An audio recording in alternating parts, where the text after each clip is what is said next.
Bismillah.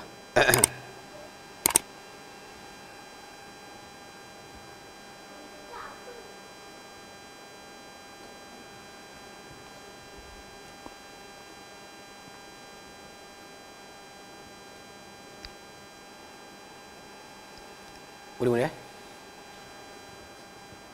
Assalamualaikum warahmatullahi. Bismillahirrahmanirrahim. Alhamdulillahi rabbil alamin. Nahmaduhu wa nasta'inuhu wa nastaghfiruh. Wa na'udzu billahi min syururi anfusina wa sayyiati a'malina. May yahdihillahu fala mudhillalah wa may yudlilhu fala hadiyalah.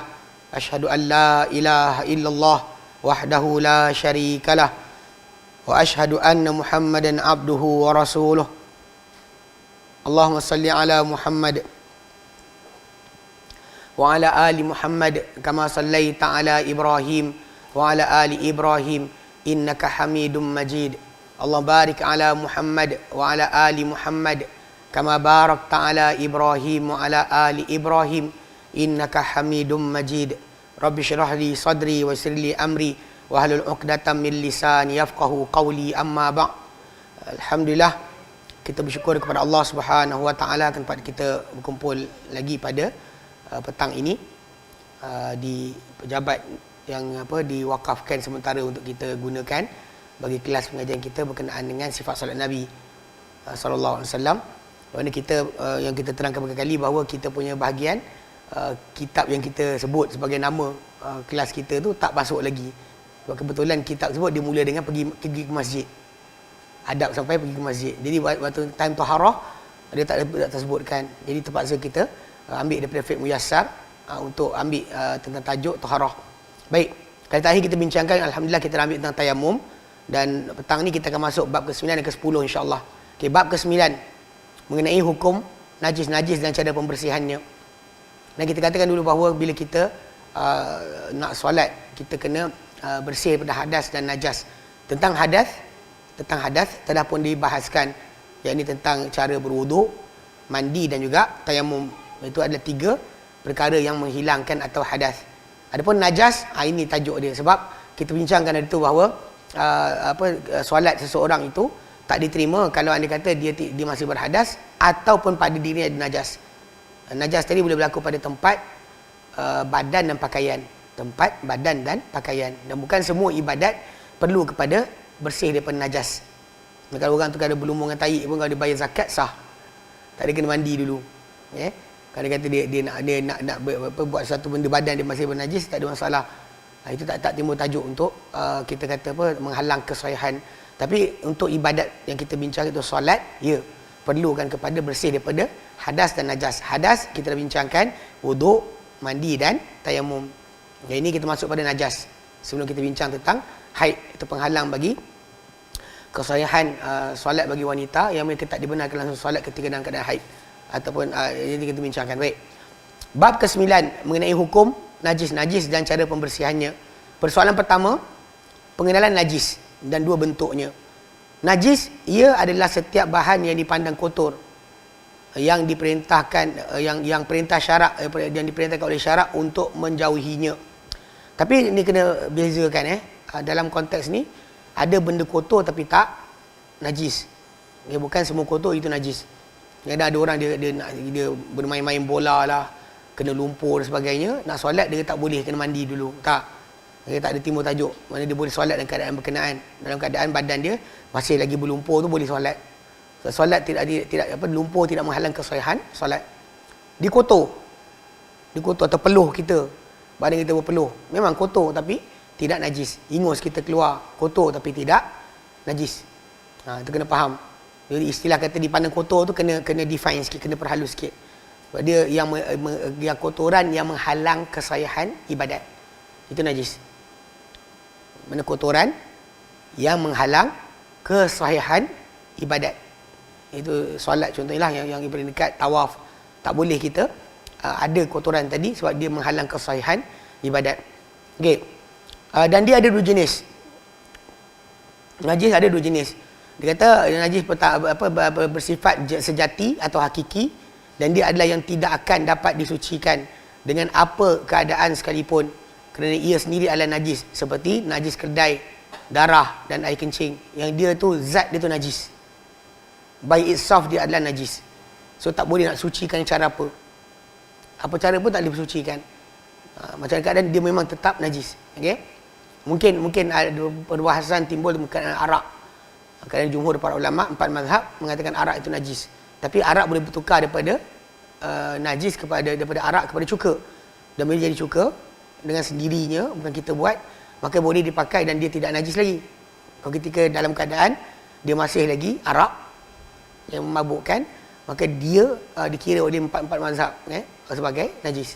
Tapi ala kulli hal kita nak fahamkan sekarang, kalau benda-benda yang sejati najis ni, macam tahi, air kencing, memang kita kata benda tersebut dia sejati najis, bukannya dia panggil dia memang hakiki. Okey, bukannya benda yang sementara.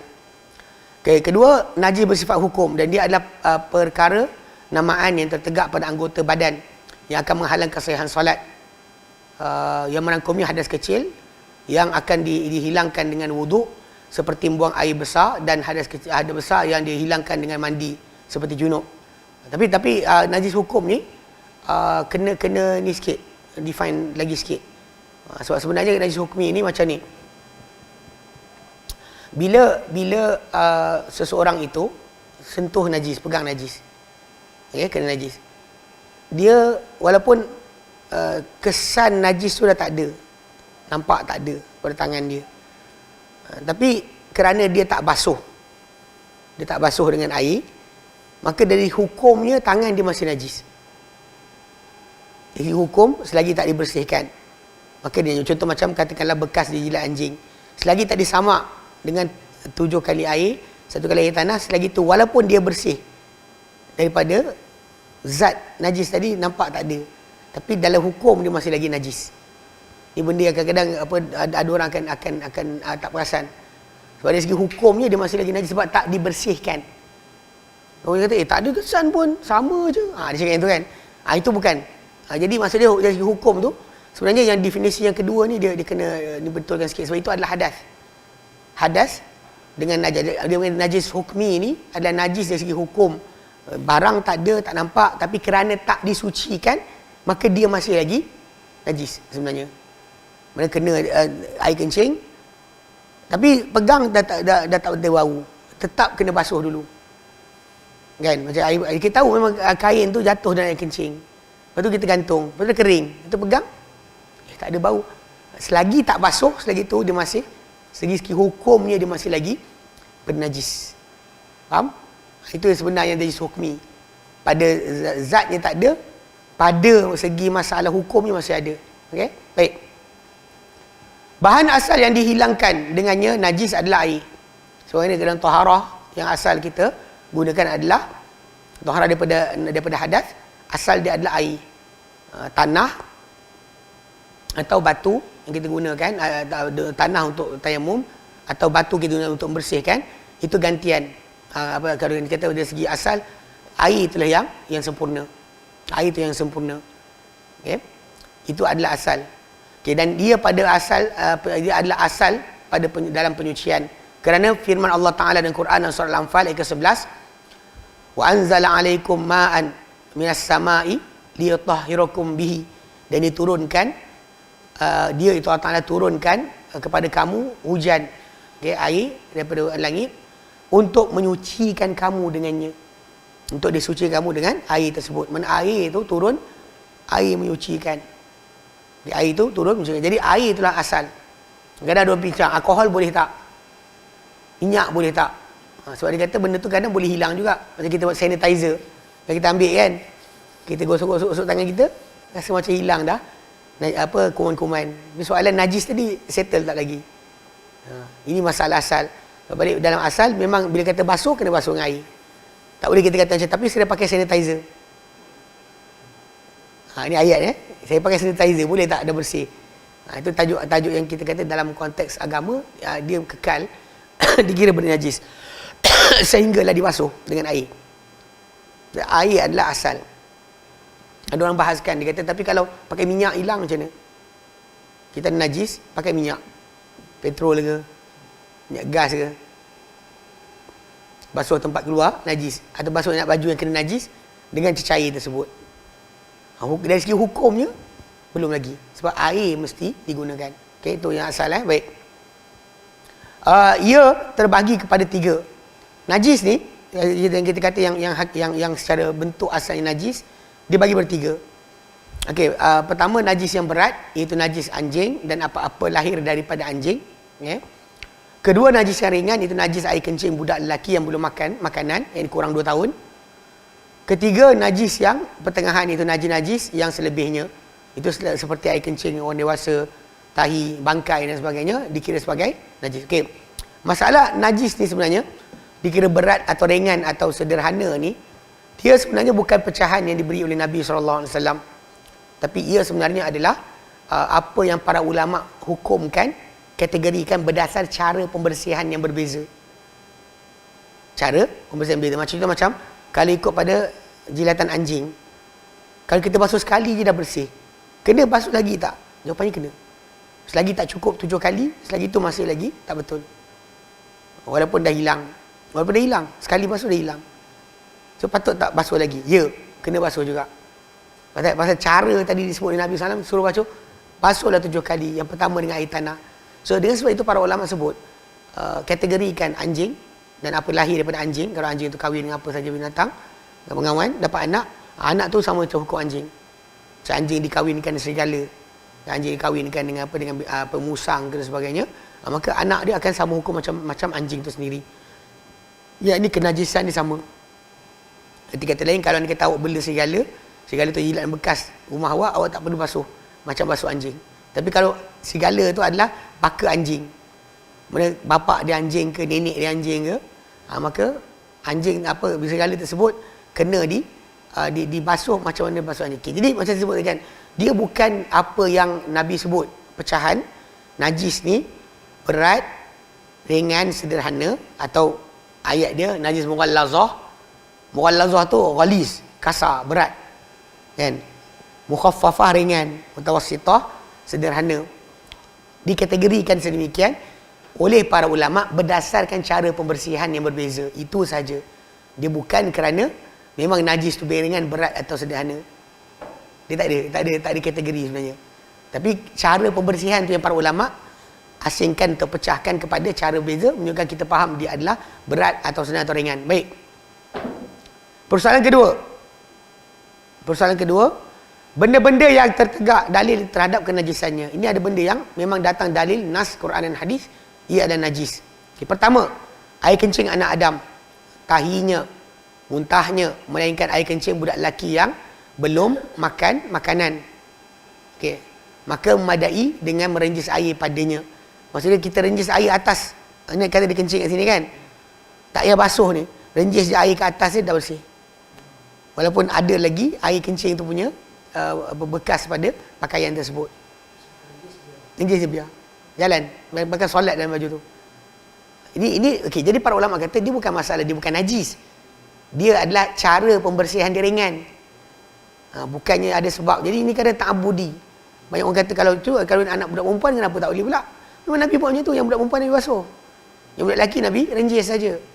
Jadi basic dia kalau yang macam ni kan, memang datang dalil nas bahawa ia adalah najis. Okey. Dia kata kerana hadis Ummu Qais binti Mihsan, dia kata bahawa dia telah membawa dia telah datang dengan anak lelakinya yang kecil belum memakan makanan kepada Rasulullah SAW. Maka baginda mendudukkannya, itu anak tersebut, di atas riba baginda, di ribaan baginda.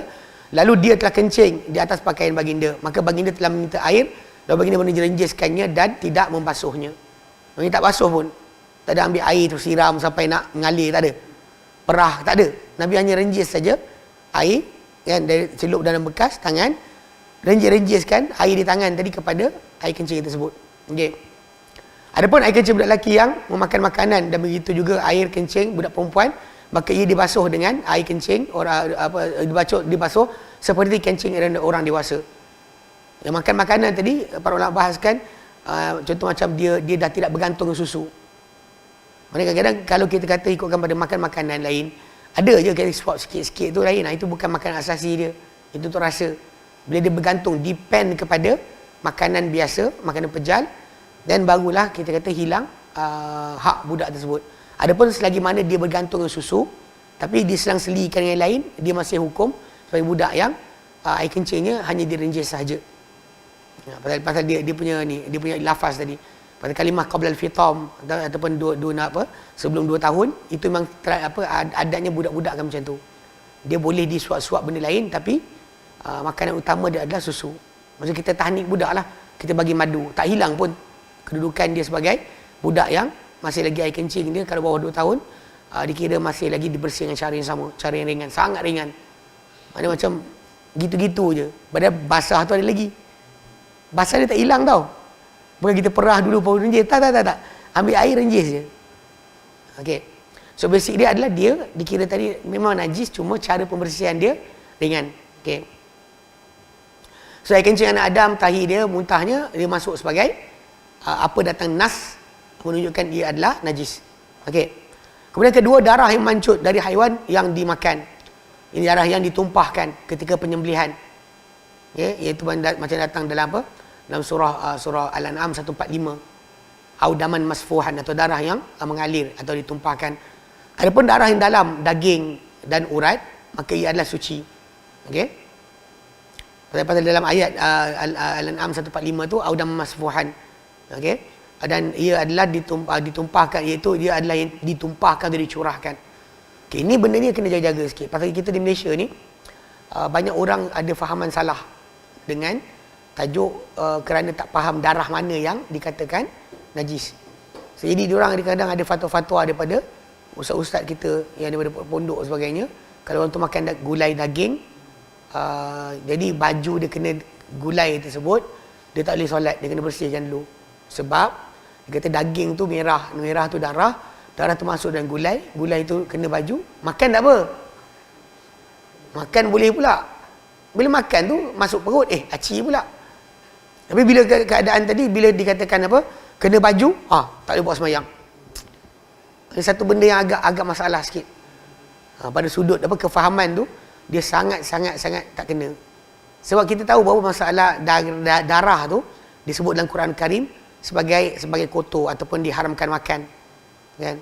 Dia datang dalam surah Al-Baqarah 173, Al-Maidah 3, An-Nahl 115, Al-An'am 145, 4 tempat dalam Quran. Tapi dalam Al-An'am 145 ni diterangkan darah tu darah yang tumpah ketika sembelihan. Pada tempat pertama tu darah je, sebut darah. Tu kat sini sebut darah. Jadi kita akan tafsirkan yang 3 tempat ni dengan apa dalam 145. So darah tumpah ketika sembelihan. Darah dalam daging, dalam urat, dalam tulang, ia adalah halal dimakan. Bahkan Aisyah radhiyallahu anha menceritakan bahawa Nabi SAW makan daging, menitik darah, Nabi terus makan, tak ada buang. Orang kita kalau nampak darah campak terus. Astaghfirullahalazim. Kan, saya dulu dah balik. Macam makan ni. Dia pelik je sebenarnya pasal tajuk tadi, darah tumpah ketika sembelihan. Darah dalam daging, dalam tulang, dalam urat tidak najis. Bukan suci. Itu kena faham betul-betul. Pasal banyak orang dalam bab perkara ni tidak memahami, lalu mereka mengeluarkan hukum-hukum yang salah. Dan sampai kata kena gulai, kena basuh baju. Sebab apa? Sebab darah. Gulai tu campur dengan darah. Darah tu najis. Maka gulai tu najis.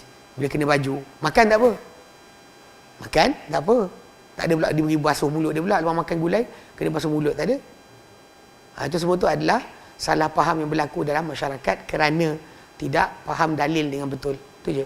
Baik. Saya ingat kan, satu masa dahulu dekat Malaysia ni, ada ajaran suruh basuh daging sampai putih. Masak daging, basuh daging sampai putih. Sebab daging tu ada darah. So bila dah basuh sampai putih, barulah dia kata halal makan. Sambil selawat. Gonyoh tu, Allahumma salli ala Muhammad. Ini semua ni ajaran sesat. Terus terang kata, pasal ini bukan ajaran Nabi SAW dengan para sahabat. Tak ada pernah diorang berfahaman sedemikian. Darah yang tumpah ketika sembelihan, buang terus. Tapi darah dalam daging, dalam urat, dalam tulang, tidak menjadi apa-apa hukum. Untuk katakan salah. Bahkan saya ingat Ibn Taimiyah rahimahullah disebut perbuatan basuh daging sebelum dimasak adalah bid'ah. Tadi kenapa? Sebab orang tu kalau dia i'tiqad bahawa darah yang ada tu menyebabkan najisan pada daging tadi, itu masalah sebenar. Dia punya fahaman tu tak pernah ada daripada Nabi atau para sahabat sedemikian. Orang kita basuh putih-putih. Kita basuh sembelih daging kan. Lepas tu tak payah basuh, terus masak lah. Selagi tak kotor kena pasir, masak lah. Ini tidak, dia sibuk nak masak, nak basuh dulu. Baik. Ketiga, air kencing dan tahi setiap binatang yang tidak dimakan dagingnya seperti kucing, tikus, keledai. Nabi SAW pernah sebut bila Nabi suruh seorang sahabat kutip batu untuk baginda untuk istinja. Maka sahabat tu cari batu 3 biji, dia jumpa 2, dia tak ada jumpa 1. Dia pun ambil najis kering keledai. Atau Nabi SAW bila terima daripada sahabat berkenaan 3 objek tersebut, Nabi campak, ambil 2 batu tu dan Nabi campakkan najis keledai dan Nabi kata hadza riksun, ini najis. Ini adalah najis, tak boleh gunakan untuk membersihkan najis pun. Tak boleh gunakan untuk lap pada anggota kita sebab itu adalah najis. Dia sendiri adalah najis. Baik. Okey, kemudian air kencing kucing dan tikus contoh yang paling mudahlah. Kemudian keempat, bangkai. Dia adalah apa-apa yang mati dengan sendiri tanpa penyembelihan yang sah. Kerana firman Allah Subhanahu Wa Taala melainkan ia adalah bangkai. Okey, illa an takuna maitatan. Kan? Melainkan dia ada bangkai. Dan dikecualikan dari bangkai ini bangkai ikan, belalang dan apa-apa yang tiada nyawa padanya mengalir, tak ada darah yang mengalir, contohnya serangga sebagainya kan, nyamuk jatuh dalam poket, lalat jatuh dalam poket, mati kering kat situ, awak solat dalam poket ada semut atau lalat atau nyamuk, tidak membatalkan solat anda sebab dia tak ada nyawa yang mengalir, tak ada darah. Kalau cicak mati dalam poket, ya, awak tak punya solat tak sah. Bangkai cicak dalam poket. Semut tak ada, kerga tak ada, apa-apa serangga yang tak ada darah mengalir maka tidak membatalkan solat, tak merosakkan. Okey. Tapi kat sini bila sebut tadi bangkai ikan kan, ikan memang tak disembelih. Bila tak disembelih maka darah dia memang ada dalam badan dia. So kalau kita aplikasikan hukum yang sama pada ikan daripada ikan tu kepada binatang lain, tak halal. Binatang lain mati macam tu saja tanpa disembelih, tak halal. Tapi ikan, darah dia masih dalam badan, tak ditumpahkan keluar, dia tetap halal. Sebab tu perut dia dan sebagainya, kawan tu buat keropok kan, dia keropok losong lah apa benda yang masuk kepada ikan, kepala darah sekali, tidak menjadi masalah. Hatta dalam mazhab Syafi'i, tajuk pendapat ulama mazhab Syafi'i tentang tajuk tu, darah tu, yang dia kata yang asah dia adalah bangkai, dia adalah najis, tapi yang sahih dia adalah tidak najis. So kita dalam konteks ni kita boleh ambil mana-mana pendapat dalam perkara tadi dan dia tidak bertentangan sebab ikan itu memang bangkai. Bila bangkai tak dikeluarkan apa dari badan dia pun tak ada masalah. Awak lalu tak lalu makan je, itu tajuk lain. Bukan keluar inilah najis, makan ni sekian keropok campur dengan kepala dengan perut semua. Tak ada langsung tak ada langsung larangan dalam agama. Orang yang sebutnya tu dia tak baca kitab betul. Kalau baca dalam kitab dia jumpa ada dalam mazhab Syafi'i sendiri. Dua pendapat tu ada. Satu kata najis, satu kata tak najis. Kalau balik pada asal kalau ikut hukum, betul lah. Sebinatang tu awak tak sembelih. Bila tak sembelih, darah dia dalam badan masih ada. Awak nak bersihkan macam mana? Macam nak dibersihkan? Jadi sebab itu, apa-apa dalam badan ikan tadi tidak menjadi apa-apa najis. Bahkan dia memang bangkai. Dia memang bangkai yang halal. Okey, baik. Kelima, madhi. Ia adalah air berwarna putih cair kenyal yang keluar ketika pergurauan atau menginginkan persetubuhan. Orang tu dia arouse. Tapi tak sampai inzal, tak sampai keluar air mani, tapi air cair yang keluar tu panggil madhi. Okey. Tidak dengan syahwat dan tidak dengan pancutan. Mana dia keluar, dia rasa keinginan, lepas tu air tu keluar tapi tidak memancut. Tidak diiringi dengan keletihan. Sebab ini berlaku pada keluar air mani. Air madhi keluar tak jadi macam tu. Bahkan barangkali dia tidak merasakan keluarnya. Ia adalah najis. Madhi adalah najis. Kerana sabda baginda SAW dalam hadis Ali bin Abi Talib, bila Ali bin Abi Talib dia kata, aku dahulu seorang lelaki yang keluar madhi banyak. Lalu aku malu nak tanya Rasulullah SAW kerana kedudukan anak dia. So, anak Nabi kan Fatimah, isteri dia. Lalu kalau dia jumpa Nabi, kata dia ni lelaki yang keluar madhi. Kau ada bini pun macam mana dia keluar madhi lagi kan? Jadi realiti dia, Ali malu. Maka dia hantar Miqdad bin Aswad untuk tanya Nabi tentang hukum air tersebut. Maka Nabi kata pada dia, bismillah. Nabi kata, yaghsilu dzakarahu wal yatawadda, hendaklah dibasuh kemaluan dia, zakar dia, dan dia berwuduk. Arahan suruh basuh zakar tu tunjukkan bahawa apa? Bahawa madhi yang keluar itu adalah najis. Kalau Nabi tak suruh basuh, tak ada tajuk. Nabi suruh basuh, artinya madhi itu adalah najis. Okey. Yakni daripada madhi. Tidak diperintahkan padanya mandi. Bagi meringankan dan mengangkat penyempitan. Kerana ia adalah antara perkara yang payah untuk berjaga-jaga daripadanya. Dan madhi ni boleh keluar, berapa kalau satu peringkat boleh keluar bila masa je. Dengan sebab itu, orang yang keluar madhi ni tak disuruh mandi. Dia cuma disuruh untuk untuk basuh dan boleh solat dalam keadaan tadi. Baik. Wuduk batal. Tapi sebenarnya kalau ikutkan, ini satu lagi. Wadi. Bukan wadi ustaz tu. Okey. Ia adalah air yang warna putih pekat yang keluar setelah kencing. Sesiapa yang terkena akannya, maka dia hendaklah membasuh kemaluannya dan berwuduk, namun tidak perlu mandi. Okey. Daripada dua tadi, wadi dan madhi, di sini apa keluar sebenarnya daripada jalan hadapan, jalan belakang kita punya kemaluan, kecuali benda yang biasalah, yang luar biasa macam berlian, intan, cacing kan. Okey, apa-apa yang keluar tadi sebenarnya adalah najis. Kecuali mani. Mani saja bukan najis. Yang lain keluar najis. Darah ke najis. Keluar darah kan? Najis. Dia bukan dia hukum yang sama sebenarnya. Itu mudah. Tapi kalau kita berat nak faham, mani saja bukan najis. Yang lain semua najis.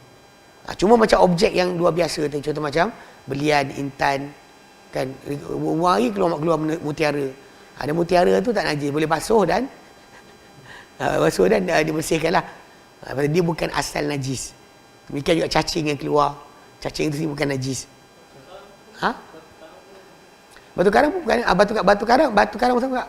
Batu karang tu tak najis. Ia sendirilah secara asalnya tidak najis. Pasal benda tersebut bukannya benda biasa. Benda luar biasa, dia ada hukum yang lain. Dia adalah berlian, boleh dibasuh, boleh sekian. Ain dia tu bukan najis. Ain dia bukan najis.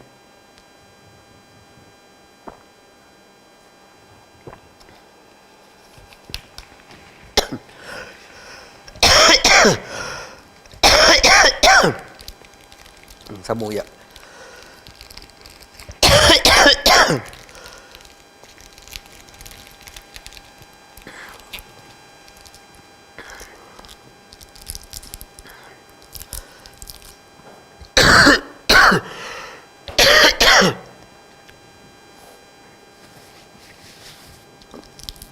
Ya,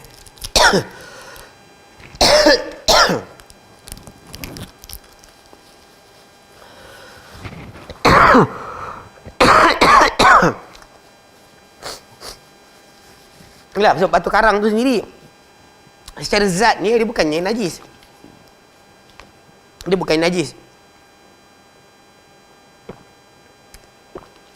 Pasal kita tahu dia adalah mendapat kalsium yang dalam badan kita, yang terkumpul pada buah pinggang kita ataupun di kecil kita. Secara asal dia bukan najis.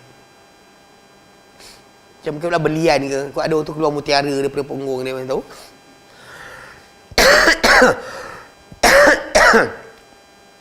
Sebab dia bukan air kencing, dia bukan tahi. Bahkan dia adalah benda lain. Maka secara basic dia bukan najis. Dia bukan najis tapi kalau kata contoh macam kes tadi kita sebut darah yang lain tu, ya najis baik. Okey, seterusnya darah haid. Okey, sebagaimana yang dalam hadis Asma binti Abu Bakrin yang dia berkata, telah datang seorang wanita kepada Nabi SAW. Lalu dia berkata, salah seorang di antara kami terkena pakaiannya darah haid. Itu bagaimanakah perlu dilakukan? Baginda pun bersabda, dia perlu untuk mengikisnya. Tahutuhu thumma tukriduhu, kemudian dia gonyoh kawasan itu dengan air. Thumma tandahu, kemudian dia merenjiskannya, kemudian dia solat dalam pakaian tersebut. Okey. Jadi maksud dia ketika lain itu suruh basuh tu menunjukkan dia adalah najis. So ini adalah apa yang datang dalam agama sebutan tentang ia najis. Tak sebut bulu kucing sebagainya, tak ada. Tak masuk Namanya orang kadang dia salah faham. Dia kata apa terpotong daripada binatang ketika ia hidup, maka ia ada bangkai. Ini aplikasi ini kepada contoh macam lembu, kaki terputus. Kaki yang terputus tadi itu ada bangkai. Itu maksud dia. Bukan bulu, bukan peluh, itu tak ada. Itu bukan benda yang dimasukkan dalam hukum tersebut. Tapi sering orang akan timbulkan masalah. Bulu kucing, ada solat kucing dalam rumah, solat tak sah. Sebab kucing tu datang geser-geser ada bulu. Ini salah faham sangat dahsyat pada masyarakat kita kan. Baik. Bila Abu Hurairah radhiyallahu anhu, bila orang tanya dengan saya kata Abu Hurairah radhiyallahu anhu terkenal dengan Abu Hurairah sebab dia main kucing. Kalau tanya soalan, kat mana dia letak kucing? Dari riwayat datang dia masukkan dengan baju dia. Dia masuk kucing dengan baju. Soalan, ada tak bulu dalam tu? Mestilah ada. Lepas tu soalan, ada tak Nabi suruh dia bersihkan? Tak ada. Nabi tak ada kata bersih. Dia tak ada kata Nabi suruh aku bersihkan. So bila tak ada arahan daripada Nabi SAW untuk pembersihan tersebut, so tak timbul tajuk untuk seorang tu mempunyai kepercayaan tentang bulu kucing tu adalah najis bagi diri dia. Okay? Tak sepatutnya dia fikir sedemikian. Tapi realitinya dalam masyarakat kita boleh perhatikan bahawa banyak orang dia tak boleh nak pegang dengan betul tentang hukum tadi. Sedangkan kita kata dalam kehidupan Nabi naik keldai. Keldai kan binatang haram dimakan. Atau baral, anak keldai. Keldai dengan kuda kahwin dapat baral. So Nabi tak ada pun bila naik turun daripada keldai baral tadi duk bersihkan untuk hilangkan bulu-bulu binatang tadi. Dia haram dimakan, tapi bukan bermaksud dia adalah bulu dia adalah najis. Macam itulah terkena pakaian kan, dimaafkan. So dia salah untuk seorang tu. Tak apa. Itu sebenarnya pasal budak. Macam duit tu. Okay. So faham Okey, baik. Okey, persoalan ketiga, cara pembersihan najis. Okey. Dekat sini yang kita relate balik pada tajuk kenapa ada najis dikatakan berat atau ringan, sebab cara pembersihan yang datang daripada Nabi SAW. Okey, pertama, sekiranya najis berkenaan adalah di tanah dan di tempat, maksudnya kawasan dan tempat, maka ia madai dengan menyucikannya satu basuhan yang menghilangkan bahan najis berkenaan. Lantas dia mencurahkan ke atasnya air sekali sahaja. Kerana perintah baginda SAW untuk mencurahkan air ke atas air kencing orang Arab yang kencing dalam masjid. Sambil kita siram je. Tak ada check dulu nampak lagi ke tidak, tak ada, siram je. So ini aplikasi yang sama macam dalam tandas. Bila kita dah siram air, najis dah hilang, anggap dah tak ada. Cuma ialah mungkin tandas kita ni, sebab tu kadang orang bincang tajuk masalah, boleh tak baca bismillah dalam tandas. Sebab dia kata sekian. Saya kata kalau dah flush air, dah flush air, dah kita dah flush lubang jamban dan sebagainya, dah kita siram, memang tak ada halangan untuk kita sebut bismillah di situ. Sebab dia bukan hukum yang sama. Kalau dia kata zaman Nabi dahulu, bila kata tandas tu, tempat tu memang tempat buang air, najis kita ada sini, najis orang semalam ada sini, najis orang sekian ada sini. Dia macam tu kedudukan dekat tanah. Ini tempat takkan bersih. Nak bersihkan sangat payah. Adapun dalam masjid, bila Arab Badui itu kencing, Nabi suruh para sahabat siramkan sebaldi air saja. Kalau kita kata boleh hilang macam tu, dan hilanglah. Kita simbah-simbah, dia masuk lubang, jalan. Kan? Air kencing jatuh, simbah jalan. Habislah. Itu cara betul. Cuma dalam tempat macam dalam kawasan berkapet macam ni, akan masalah timbul lah. Macam nak buat. Nombor dia setengah tempat, dia potong tu kapet tu. Kapet ni potong, kawasan tu buang. Walaupun sebenarnya kalau ikutkan kepada sudut penggunaan pembersihan yang simbah air sedut balik tu, sebenarnya boleh lah, kena lah dengan cara tersebut. Boleh dikatakan bersih, boleh dikatakan telah disucikan kapet tadi dengan penggunaan cara tersebut. Simbah, tarik balik air. Itu sepatutnya yang kita buat. Tapi banyak orang akan potong terus. AJK masjid potong. Pasal ada jadi kes kita kencing budak dalam masjid kan, dia potong terus. Sebenarnya dia boleh panggil pembersih kan, yang pakai alat air tu kan, yang vacuum yang ada air sekadi tu. Itu sebenarnya boleh dah bersih sebenarnya. Okey, baik. Okey, itu pertama. Cara dia kalau kepada tempat dan simbah je air. Okey, sekiranya najis berkenaan bukan di atas tanah, sebagai contoh berada pada pakaian atau pada bekas. Jika ia dari anjing, mana kalau sekiranya najis daripada anjing yang menjilat ke dalam bekas berkenaan, maka tiada pilihan membasuhnya 7 basuhan dan salah satu dengan tanah. Kerana sabda baginda sallam, idza walagal kalbu fi ina'i ahadikum, bila menjilat anjing pada bekas seorang kamu, falyaghsilhu sab'an, maka basuh ia 7 kali, wa ihdahunna biturab, yang pertama dengan air tanah. So kalau anda kata yang najis tadi berada pada itu datang daripada anjing, maka itu cara dia. Kalau tidak, maka yang lain tu dia kata ni bawah sebut. Okey. Hukum ini ada umum pada bekas selain dan selainnya seperti pakaian hingga perabot. Kalau kata nampak ada orang kes dia beli rumah yang dia kata rumah tu ada anjing. Anjing tu tak nampak kesan apa yang dia buat, maka awak tak perlu bimbang. Mana basuh biasa pun dah cukup. Kalau dia kata awak nampak anjing tu memang kencing kat kawasan tu, dan memang kena basuh 7 kali, 1 kali air tanah. Ni kalau kita pelik bila berlaku apa, kesian jugalah dekat pasar raya. Jadi kes orang bawa anjing dalam troli. Yelah, geng-geng ni pun ngok-ngok juga kan. Dia nak jadi Mak Saleh sangat. Dia bukan Mak Saleh pun. Mak Saleh tak bagi anjing masuk dalam pasar raya. Dia tak bagi pun. Dua kat sini Malaysia nak bawa kan anjing masuk dalam pasar raya. Kenapa? Tak kerja lain. Lagi teruk pula diorang sangka itu anak. Anak-anak. Ini apa, anjing tu anak dia. First baby. Astagfirullahalazim kan. Maksud beranak betul tak mau, dia beranak anjing. Kan? So, jadi masalah dia bila berlaku macam tu, bila pihak berwajib datang, dia pergi basuh satu tempat. Dengan troli semua troli dia akan bersihkan. Kalau dah tahu troli mana, ketepikan je, udahlah, itu dah yang kena. Kenapa nak kena kaitkan semua sekali? Rudon sekian, ambil air tanah basuh. Tak ada pun. Perkhidmatan tu bukan macam tu sebenarnya. Bahkan orang kata ada perkhidmatan sertu ni, kalau contoh macam orang beli kapal kan ni. Kalau sebelum tu ada orang bukan Islam guna kan, ada orang start panggil Jabatan Agama Islam sertu untuk bersihkan peralatan ataupun dinding-dinding dapur dalam kapal tersebut. Sebab takut ada benda-benda haram dimasak kat situ. Terutama babi lah yang kita akan bincang apa ni. So, jadi kalau pada tanah, bukan pada tanah, okey, maka terpilihan kita kena basuh. Kalau anjing kena basuh 7 kali. Okey. Adapun najis khinzir. Okey, kalau khinzir babi, katakan kita beli peti ais daripada orang Cina ke, daripada orang Jepun ke, mungkin dia ada makan babi kan. Soalan dia, okey, kalau dia kata ada dia bawa masuk dalam peti ais tu babi. So macam mana sebenarnya cara pembersihan? Okey, dekat sini sebut adapun najis khinzir, kenajisan babi yang sebetulnya ia adalah seperti keseluruhan najis yang lain. Macam mana kita bersihkan tangan kita kena tahi, macam mana kita bersihkan tangan kita pegang babi. Maksudnya hilang bau warna rasa, settle.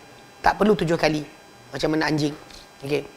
Dan dia kata dia kata yang masuk yang kata yang memadai pembasuhan 1 kali kalau hilang, yang menghilangkan bahan najis dan tidak disyaratkan pembasuhan 7 kali. Okey, timbul 7 kali untuk babi datang mana?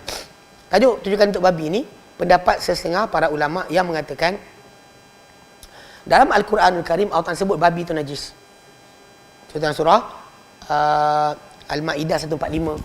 Allah katakan Al-An'am 145. Allah katakan illa an takuna maitatan aw daman masfuhan aw lahma khinzir fa innahu rijsun. Sebutnya tu. Kerana ia ada najis. Tapi dia kata tengok babi disebut oleh Allah Taala dengan ia adalah najis. Anjing Allah tak sebut dengan najis. Tapi cara basuh tu 7 kali 1 kali air tanah. Dia orang kata kalaulah anjing yang tak dapat gelaran najis pun kena basuhnya tu, maka babi lagi patut. Tapi ini sebenarnya andaian sahaja. Kalau orang cakap saya katakan itu babi patut 9. Kalau anjing 7, babi 9 atau 25. Sepatutnya pasal ini pakai patut. Sedangkan sebenarnya tak boleh kita mencampur adukkan dalam masalah agama tadi dengan perkara yang kita rasakan. Sebab tak ada arahan Nabi untuk basuh babi macam basuh anjing. Tak ada. Semua tu hanya andaian. Yang dikatakan kalau. Bahkan contoh kita pakai pergi hotel dan sebagainya kan. Memang datang hadis Nabi memberitahu kita tentang bekas makanan yang kita pergi tempat-tempat tadi. Dan kata kita tak jumpa, tak ada bawa bekas sendiri. Kita pakai bekas mereka dan kita basuh. Lepas kita basuh dia dah boleh kita pakai. Tak perlu kita bimbang. Dia masak babi ke, dia masak ni. Kalau anjing dia masalah. Kalau anjing dia tajuk 7 kali tu akan datang balik. Kalau kata babi, tak ada di situ arahan untuk lebih daripada sekali. Kalau dah hilang, dia punya kotoran dengan hanya sekali dan sekali tu dah cukup. Babi tak ada dalil. Orang kata babi 7 kali, tak ada dalil. Anjing, ya. Babi, tidak ada. Bahkan kalau orang tu kata, kalau anjing kena 7, babi lagi patut, saya kata babi kalau itu tambahlah 9. 25 ke, lebih patut. Itu salah sebenarnya. Okey. Jika najis berkenaan adalah dari air kencing, tahi, darah dan sebagainya, yang bukan, saya sebut adalah pada pakaian, pada bukan atas tanah, tapi datang daripada bentuk tadi. Najis air kencing, tahi, darah. Dia kata, tapi bukan anjing. Bukan anjing. Kalau anjing kena 7 kali. Kalau yang lain ni, bukan 7 kali. Anda bincangkan tentang yang lain. Okey? Maka ia dibasuh dengan air berserta gonyohan dan perahan sehingga ia lenyap dan hilang. Serta tidak tertinggal untuknya sebarang kesan dan memadai dengan pada basuhannya walau sekali saja. Walau satu kali pun dah cukup. Tak perlu ulang-ulang basuh. Kalau benda tu bukan anjing, babi dan sebagainya, masuk dalam hukum yang sama. Okey, so mana dia kena basuh. Yang para ulama kata hilang bau, warna, rasa. Bau, warna, rasa. Itu. Okey. Itu pada ni. Okey. Memadai dengan penyucian air kencing budak lelaki, budak yang belum makan makanan dengan renjisan, iaitu memercikkan dengan air, kerana sabda baginda sallam, dibasuh daripada air kencing budak perempuan dan direnjis kerana air kencing budak lelaki. Nabi sebutnya tu. Maksud renjis tadi, kita ambil air tu, kita renjis je. Mana kawasan ni katakanlah budak tu kencing, kita ambil air kat tangan kita macam ni, basahkan macam tu je, tak payah keringkan, tak payah perah, tak payah basuh. Itu untuk budak lelaki. Ini benda ta'abudi. Ini bukan masalah. Ada orang pergi buat kajian, masuk makmal kimia, hantar sampel air kencing budak lelaki, jumpalah kondan kecil nak perempuan ni ada bahan inilah, bahan itulah sebagainya, macam-macam benda keluar. Asal kita hanya ikut kepada arahan Nabi SAW. Ia bukan dengan masalah, ia bukan dengan masalah ni, bukan masalah, dia bukan dengan masalah logik, tapi dia datang dengan masalah arahan Nabi SAW. Okey? Okey. Kerana hadis Ummu Qais binti Mihsan yang telah lalu, manakala kulit bangkai yang yang dimakan dagingnya, binatang kita boleh makan dagingnya, contoh macam lembu, kambing, unta, kerbau, yang kita makan daging dia, ia dapat disucikan dengan penyamakan. Maksud samak tadi adalah kita buang lapisan lemak yang ada pada kulit tersebut. Kulit yang ada pada kita, pada binatang, ada 3 lapis. Epidermis, dermis, lemak. Kawasan lemak tu dikikis sampai hilang. So tinggal 2 lapisan je. Ini yang kita kata pakai bekas untuk air, simpan air wuduk, air minum dan sebagainya. Hatta kalau ia daripada binatang tak sembelih secara halal pun masih boleh pakai. Betul kalau kita pakai barang kulit kan, datang daripada binatang halal makan, maka ia telah bersih. Bagaimana dia dibersihkan, buang kawasan lemak. Kalau kawasan lemak tu ada lagi, tiap kali kena air dia akan busuk. Tiap kali kena air, bau dia akan datang. Tapi kalau anda kata kawasan lemak tu dah hilang, rendam macam mana pun dia takkan hilang. Dia takkan bau bangkai. Bau kulit tu adalah bau kulit tu akan ada. Tak boleh kita tak ada bau. Ya, ada bau kulit. Tapi tak ada bau bangkai. Saya ingat dekat Yaman, dekat Sudan, budak-budak kawan-kawan kita, diorang pergi ambil beli gendang nak menasyid. Gendang nak nasyid. Jadi bila gendang-gendang nak beli ni, ada gendang, satu gendang tu, tiap kali kawan tu berpeluh tangan, tepuk ketuk-ketuk jadi busuk. Maksudnya bila basah kan, sentuh je, kejap lagi dia busuk. Dia kita tahulah bahawa sebenarnya dia punya pembersihan tak betul. Okay, tadi pada barang, pada kain, pada sekian, kena basuh, kena gonyoh sampai hilang. Okay. Tapi kalau kata kulit tadi, hatta bangkai yang maksud dia binatang yang kita boleh makan daging dia kalau disembelih dengan cara betul, tapi dia mati dalam keadaan sedemikian. So Nabi pernah sebut kepada para sahabat bila mereka melintas dengan bangkai kambing. Nabi kata, halan tafa'tum bih. Kenapa kamu tidak ambil faedah dengan kulit ini? Lepas tu diorang kata, ya Rasulullah, kan innaha maitah, dia bangkai. Nabi kata, hinama haruma akluha, yang haram dia hanya makan dia saja. Nabi sebut dalam lafaz lain, idza dubighal ihab faqad tahur. Bila mana kulit binatang yang mana kulit yang telah disamak, yang ini dibuang lapisan lemaknya, maka ia telah suci. Boleh dipakai, digunakan untuk apa saja. Atau lapis semayang pun, lapis solat pun tak ada masalah. Ini khas untuk tajuk tersebut. Okey. Darah haid pula dibasuh dengan oleh seorang wanita dari pakaiannya dengan air. Kemudian dia merenjiskannya, kemudian dia solat dalamnya. Dan bahkan Nabi kata tidak memberi kesan apa-apa tentang bekas. Kalau daripada gonyo-gonyo, kikis-kikis, gonyo-gonyo, letak air, bilas, masih ada lagi, maka Nabi kata tidak la yudri athar dam, tidak memberi kesan pada engkau kesan darah tersebut. Darah lain tak boleh, darah haid ada kelonggaran dekat situ. Wallahu alam, pasal mungkin kerana dia punya benda tu payah nak hilangkan stain tu, maka Nabi SAW sebut macam tu je. Orang zaman kita kadang bincang bab ni dalam sangat. Kata yalah, tajuk saya sebut dia apa? Bau, warna, rasa tu kan. Aplikasi pada semua najis except kepada darah haid. Except kepada darah haid. Aplikasi hilangkan bau, warna, rasa, gunakan kepada semua najis untuk kita bersihkan kecuali darah haid. Sebab darah haid tu memang Nabi sebut kepada wanita berkenaan. Nabi kata, kamu kikis, kamu cubit-cubit dengan air, kamu gonyoh, kemudian kamu kering-keringkan dan solat dalamnya. Dan Nabi sebut dalam satu lafaz lain, wala yadurki atharad dam, tak beri kesan pada engkau kesan darah. Tu ada kelonggaran yang Nabi sendiri sebutkan.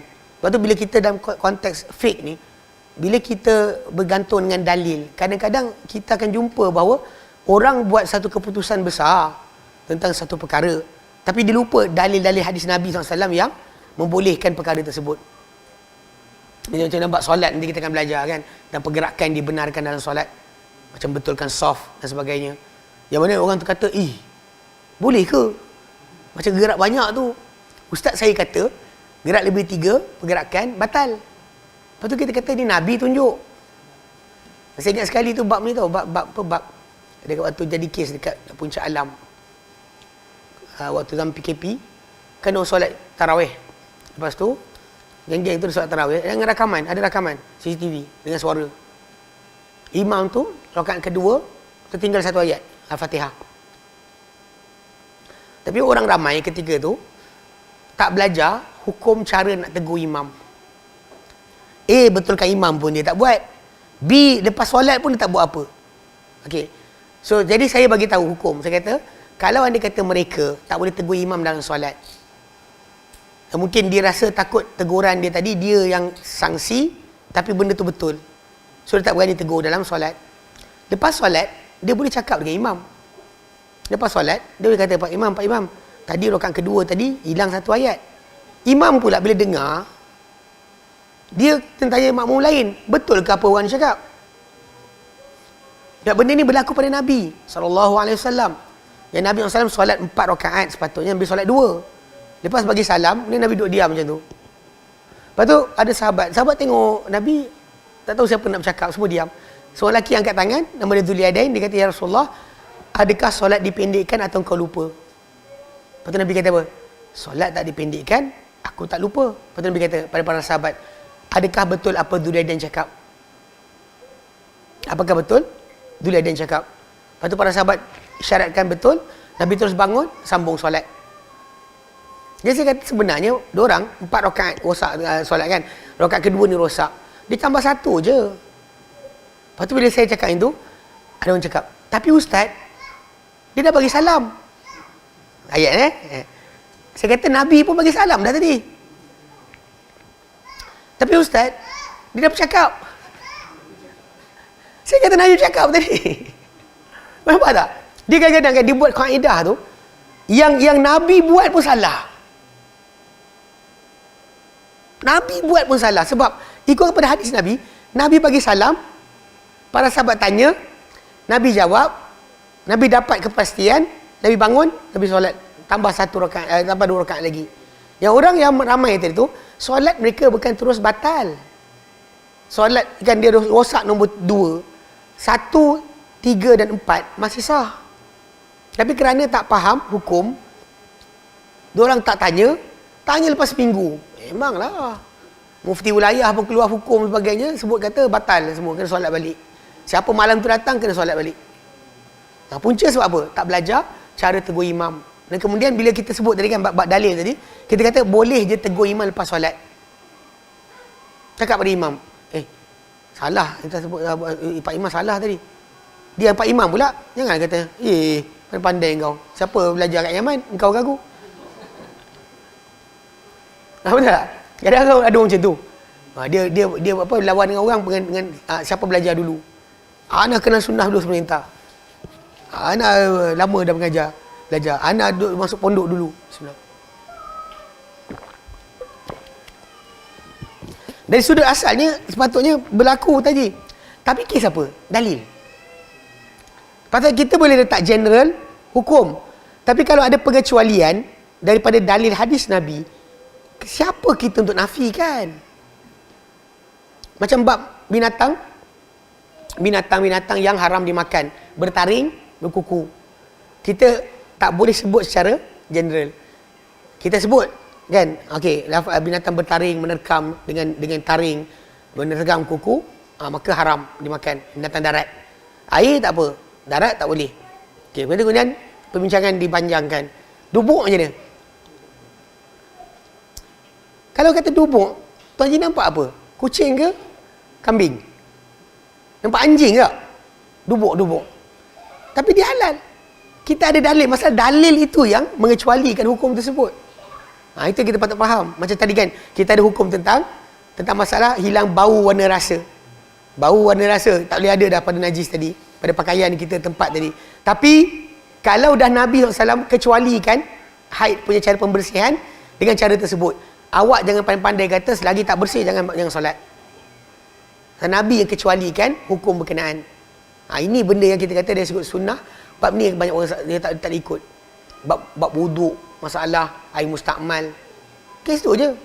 Macam kita terangkan itu kan. Kalau kita sibuk tadah air yang kita guna untuk wuduk dan berwuduk, pakai balik. Nabi tak buat. Nabi akan biarkan air itu jatuh dan tak kutip balik. Tapi apa yang jatuh dari muka kita ke dalam bekas, badan kita ke dalam bekas, Nabi tak sibuk, kita sibuk apa? Sebab tu dalil itu penting dalam masalah hukum. Pendapat, semua orang boleh keluarkan pendapat. Tetapi masalahnya, apa sandaran pendapat tersebut? Apa sandaran pendapat berkenaan? Baik. Maka wajib kata seorang Muslim. Kita faham maka wajib kata seorang Muslim agar prihatin berkenaan penyucian dari najis-najis pada badannya, tempatnya dan pakaiannya yang dia solat dalamnya, kerana ia adalah syarat bagi kesahihan solat. Kerana kalau dia solat dalam keadaan najis ada pada tempat atau pakaian atau badan, maka ia adalah membatalkan atau menyebabkan solatnya tidak diterima oleh Allah Subhanahu wa taala. So pembersihan daripada pada tiga bab tadi, daripada najis-najis yang menghalang kesahihan solat atau kotoran yang menghalang kesahihan solat, maka perlu dipastikan. Lalat jatuh tak ada masalah sebab tak mengganggu, dia tak termasuk dalam najis yang disebutkan dalam dinyatakan sebagai najis yang menghalang kesahihan solat. Nyamuk mati dalam poket tak ada, bulu kucing tak ada. Saya nak kena sebut ni pasal orang Malaysia banyak bab-bab benda pelik ni. Realiti dia, ini bukan mengganggu kesahihan solat anda. Jelas? Okey, baik. Ada soalan sebelum masuk tajuk berikutnya?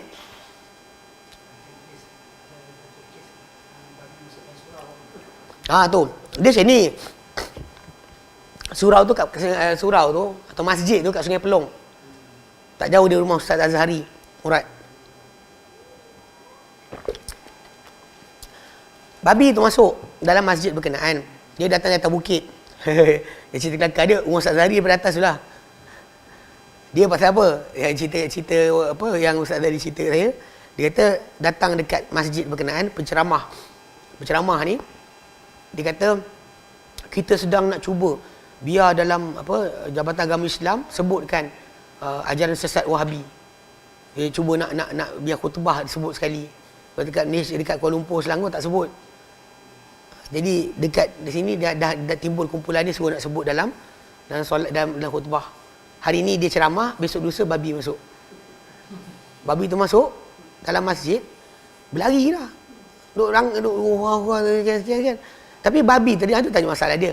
Bila babi tu kalau dia najis kan, macam dia ada najis jatuh, najis tu kita bersihkanlah. Dia tak perlu tukar kapet pun. Tapi satu kapet tu, satu masjid dia tukar kapet. Kalau dia kata macam kata darah tumpah sini kan, kita bersihkanlah, boleh je bersihkan. Pasal dia punya najis itu bukan babi tu sendiri najis. Macam tu. Faham tak? Dia masuk jalan tiba-tiba tak adalah kawasan yang dilintas oleh najis macam tu cara dia. Dia haram dimakan tapi macam tu orang Melayu kita teruk. Arak oleh je duduk, tak ada masalah. Ada arak sebelah, kawan minum arak dia duduk minum kopi okey je. Tapi bila time berkenaan dengan babi ni jangan. Nampak lori babi lintas ludah. Ya, tapi nampak lori Kasberg datang pakai baju. Kasberg dulu Liverpool pakai dapat tajaan Kasberg, ambil kau. Semua orang Melayu kita Muslim jadi penaja kepada pengiklan bagi minuman keras Kasberg. Inna lillahi wa inna ilaihi rajiun. Kita faham So kalau sebenarnya diorang hanya perlu itu je. Tapi kerana pemikiran yang ada tu melampaui batasan dan diorang ada idea bahawa babi ni kena dibersihkan macam bersihkan anjing, ada tu masalah timbul. Sebenarnya babi ni pada asal dia bukan macam dibersihkan anjing, maka memadai dengan dihilangkan najis dia dengan cara tersebut. Okay, baik. Para ulama sebenarnya letakkan jilatan, dia sebenarnya jilatan ni benda paling ringan. Paling ringan adalah jilatan dia. So apa-apa pada badan dia, cair badan dia, air liur dia, pada darah dia, kencing dia, tahi dia, itu dah kira lagi dahsyat lah. Adapun bulu dia dan sebagainya tak disebut sebagai najis secara tersendiri. Secara tersendiri itu tak. Sebab tu para ulama sering kaitkan dengan basah. Dengan basah, kita basah, dia kering, atau dia basah, kita kering. Dan kenajisan tu boleh pindah. Pasal mengkiaskan kepada tajuk air liur. Sebab kadang-kadang dalam agama ni kita kena faham, datang kadang-kadang sebutan sebahagian tapi maksud semua. Contoh macam babi disebut dalam Quran, pengharaman dia adalah daging dia. Tak sebut tulang weh. Mana sebut tulang? Tu ada yang ngok-ngek dia kata apa? Babi ni haram daging, tulang buat sup aci. Ini realiti kadang-kadang. Pasal orang lupa sebenarnya dalam agama ni bila Allah sebut satu perkara, kadang-kadang Allah sebut paling kecil untuk sampai paling besar. Contoh macam bila kita dilarang untuk sakiti mak bapak kita, dia sebut jangan kata bukan maksud jangan kata lain dari tak apa. Dia kata lain terkajang pula, mak tergol-golik mak dia jatuh, tak pukul mak kau. Dia kata Quran kata jangan kata aku tak kata aku terkajang je. Macam juga baru ni ada kes bila kita bincang tentang tajuk masalah aurat dan solat.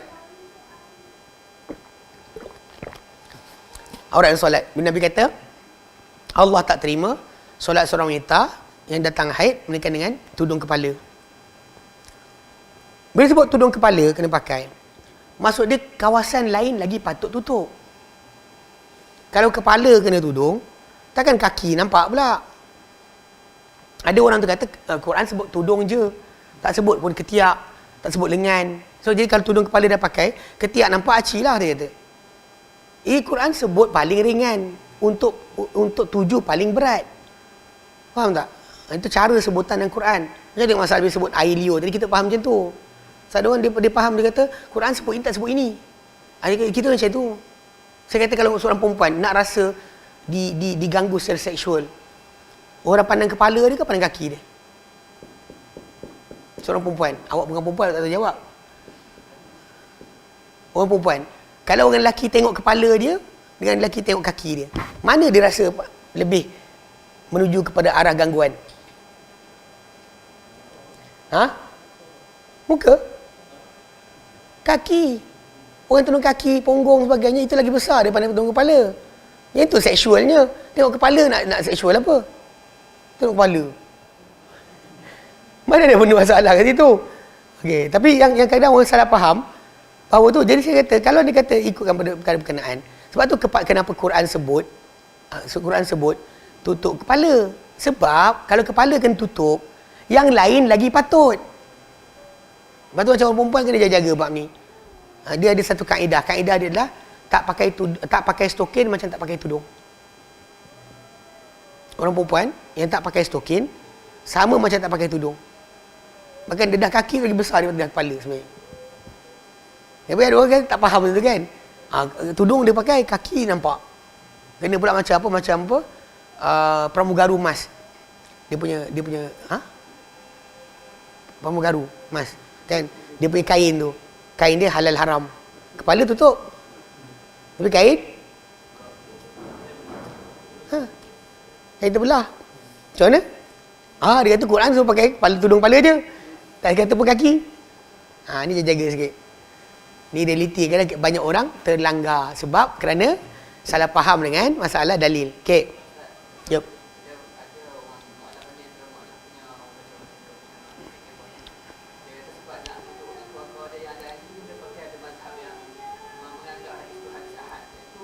Mana ada ahad? Masalah anjing tu ada. Dalam agama Islam, anjing dibela boleh. Tetapi 3 gunaan sahaja. Jaga tanaman, jaga ternakan dan berburu. Ambil bela anjing selain 3 ni, maka dia hilang pahala sebesar Bukit Uhud setiap hari. Dia kena ni lah pasal anjing tadi tak boleh lah. Dia cari rumah lain lah. Basuh tu kali kalau dia kata anjing tu ada, anjing tu jilat lah. Kalau tak jilat tak ada dah lah. Kalau rak pinggan tinggi tu pun anjing tu jilat, kurang ajar anjing tu.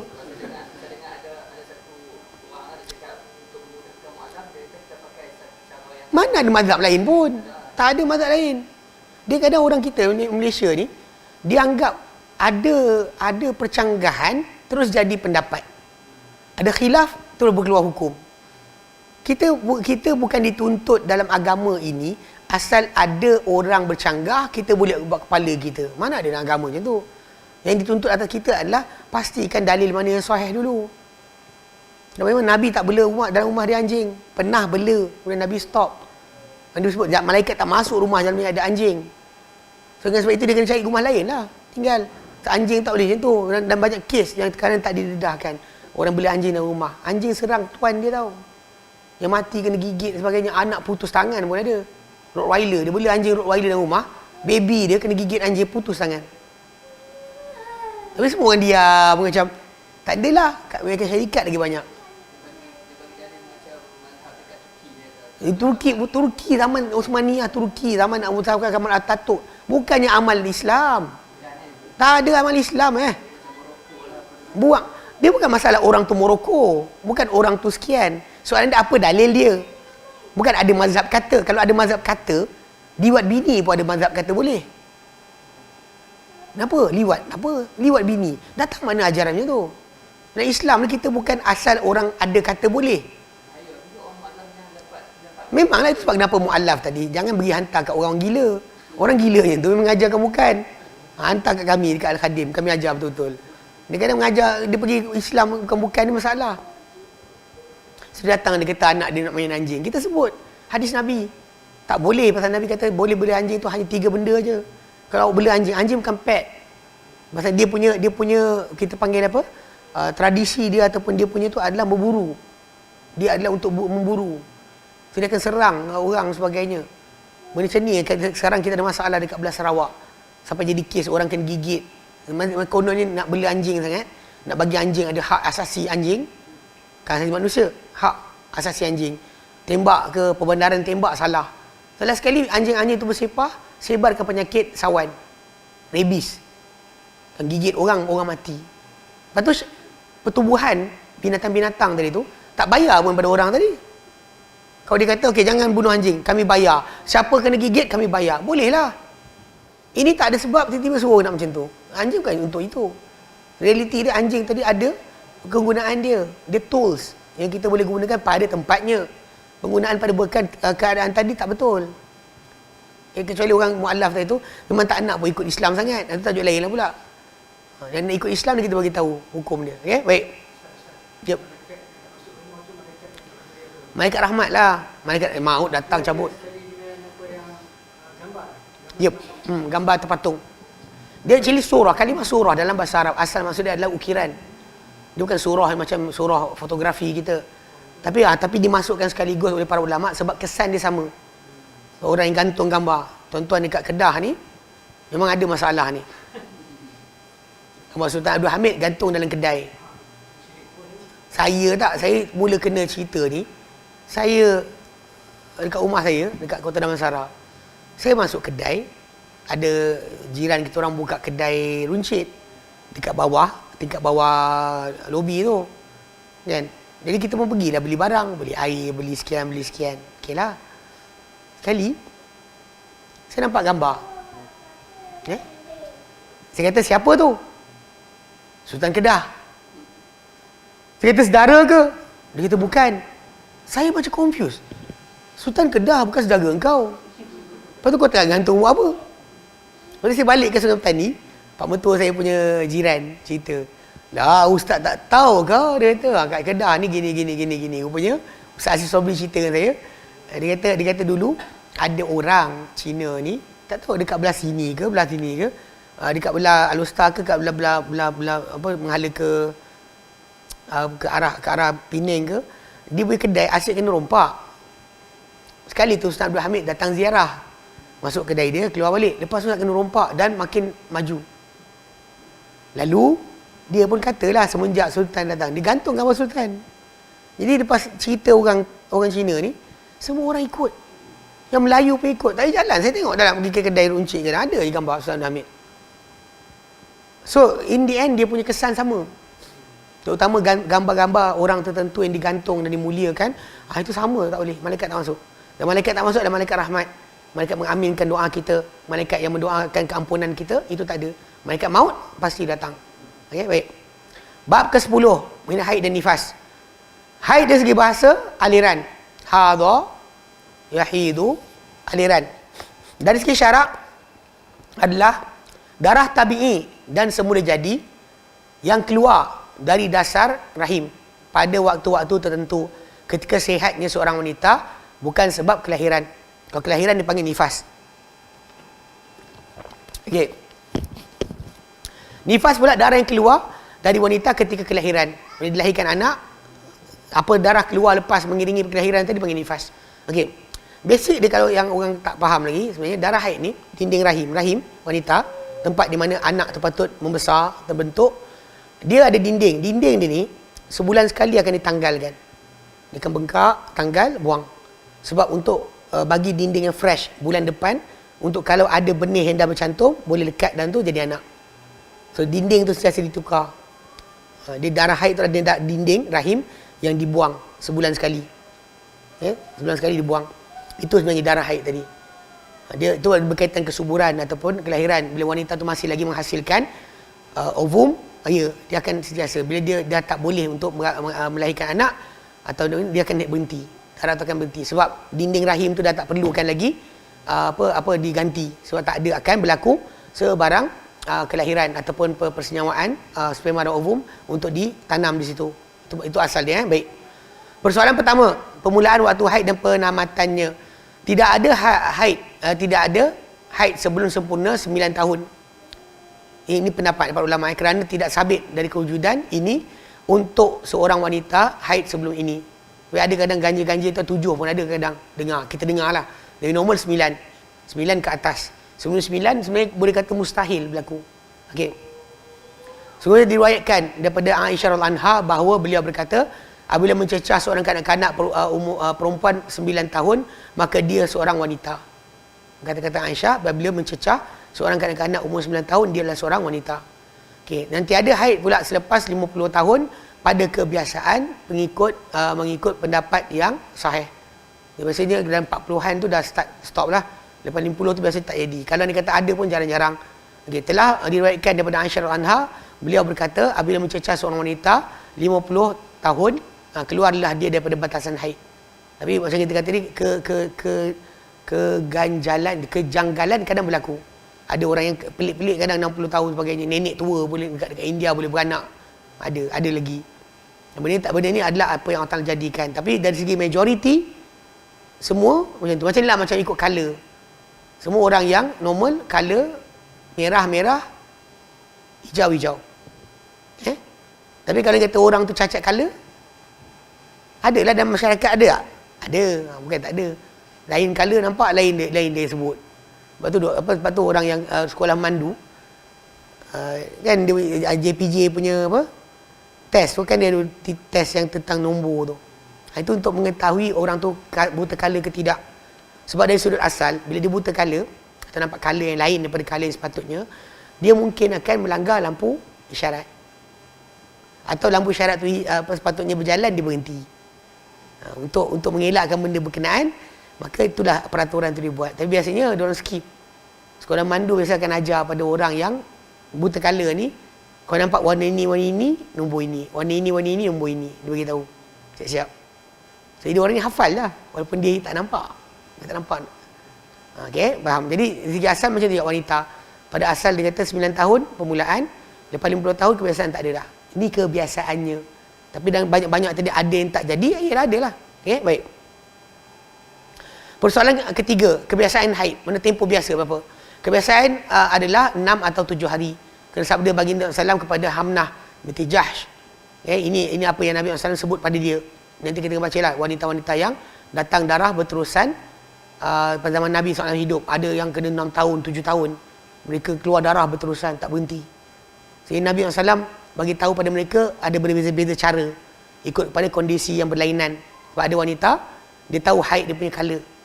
Ada wanita yang dia dari tarikh yang dia dah biasa dia haid. So bila berlaku ketidakaturan, dia boleh terus betulkan ikut yang biasa. Lepas tu ada wanita yang tak boleh tahu langsung. Ni contoh wanita yang tak tahu langsung. Mula haid dia bila, tamat haid dia bila. Maka Nabi kata apa? Engkau akan haid pada ilmu Allah 6 atau 7 hari. Mana engkau ambil? Dalam 30 hari engkau keluar darah tu kan? Ambil 6-7 hari. Engkau tinggalkan solat. Kau tak tahu pun satu. Tinggalkan solat. Ikut mana? Apa yang engkau jumpa, engkau rasakan. Patut sini, kau tinggal sini. Okay. Kemudian dia kata, kemudian mandilah dan solatlah selama 24 hari atau 27 hari.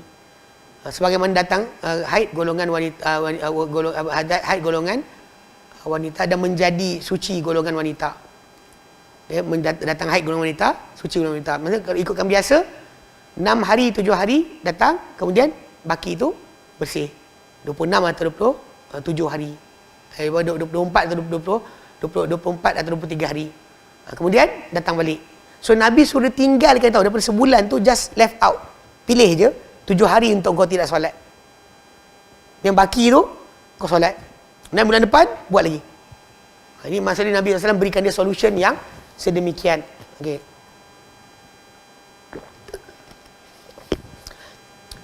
Okey, dan dia mengikut tempoh-tempoh haid mereka yang suci dari mereka dan suci mereka. So Nabi suruh diikut just tinggalkan 6-7 hari je untuk tak solat, kemudian solatlah 23-24 hari. Kemudian tinggal balik 6-7 hari. Sebab dia tak kenal darah, dia tak ada tarikh, dia tak ada. Ini ada keadaan berbeza. Ini keadaan kalau wanita tadi, darah tu keluar dia mula dapat haid sampailah dia mati. Tak asyik keluar darah, dia tak tahu mana satu. Tak boleh bezakan warna. Dia tak ada tarikh biasa. Jadi Nabi kata just left out. Tinggalkan je 6-7 hari. Macam perempuan biasa datang haid dan solat 23-24 hari. Pilih je. Dalam sebulan tu macam tu. Ini bagi orang wanita macam ni. Nanti saya terangkan sikit tentang masalah ni. Pasal sebenarnya apa yang Nabi sebutkan ni dah jelas. Dia berbeza dengan apa yang difatwakan oleh sebahagian para ulama. Contoh macam untuk wanita istihadah. Yang darah dia tak tahu haid bila, suci bila. Diorang disuruh puasa 2 bulan, tahu tak? Puasa 2 bulan. Sebab bulan Ramadan dia puasa, maka 15 hari tu mungkin bukan suci. So ada 15 je suci, ada 19 je suci. Lepas tu bulan berikutnya dia puasa sebulan. So boleh gantikan separuh bulan yang dia tak datang haid tu, yang dia datang haid tu, yang sepatutnya dia tak puasa, dia tak sah. So dia kena puasa 2 bulan. Mana hadis Nabi dah ada, dah bagi tahu tinggalkan 6-7 hari je. Tapi dia orang kata tak. Puasa 2 bulan, pasal jaga-jaga, kod-kod lah. Nabi tak suruh buat macam tu, tapi benda ni berlaku.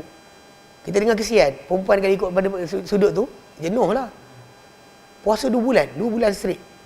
Sebab apa? Sebab 2 bulan, bila dia puasa Ramadan, kata darah asyik keluar. So, dia tahu bila masa yang darah tak ada. So, dia puasa. Tapi dia kata, kita anggap daripada 30 hari dia puasa tu, 15 je diterima. Sebab 15 lagi, mungkin haid. So, nak puasa mana pula? Puasa pula bulan depan. Sebulan. So, sebulan yang dia puasa tadi, 15 hari mungkin haid, 15 hari boleh gantikan 15 hari haid daripada Ramadan tadi. Jenuh. Hadis ni sangat jelas. Nabi kata tinggalkan 6 hari 7 hari macam mana wanita biasa haid. Kemudian solat 23 24 hari, 24 hari macam biasa. Kemudian bulan depan buat macam tu juga. Dia tak tahu tarikh, dia tak tahu kenal darah haid dia macam mana. Okey. Persoalan keempat, apa diharamkan sebab haid dan nifas? Akan diharamkan dengan sebab haid dan nifas beberapa perkara. Pertama, persetubuhan pada faraj. Intimacy, hubungan intim dengan isteri pada faraj tak boleh. Okey, kerana firman Allah Taala dalam Quran dalam surah Al-Baqarah ayat 222, okey, fa'tazilun nisaa fil mahid, kejauhilah wanita dalam tempoh mendatang haid. Okey, wala taqrabuhunna hatta yatuhun, yang kamu dekati mereka itu untuk hubungan seksual kecuali mereka dah suci. Kalau mereka tak suci lagi jangan datang dekat. Okey, lalu bersabda Nabi SAW kepada bila ia turun, ayat ni turun, Nabi kata if'alu kulla syai' illa nikah, buat semua benda kecuali pernikahan. Ini persetubuhan saja, lain semua halal. Cium halal, peluk halal, persetubuhan tak boleh. Itu yang dikatakan sebagai tempoh ketika haid dan nifas. Okey, 2, talak. Masa suami tu dia tak sepatutnya mentalak isteri ketika dalam keadaan haid. Ini banyak orang Malaysia langgar. Masa ketika kursus nikah tak ajar. Sebab sebenarnya memang benda ni dipanggil talak bid'i.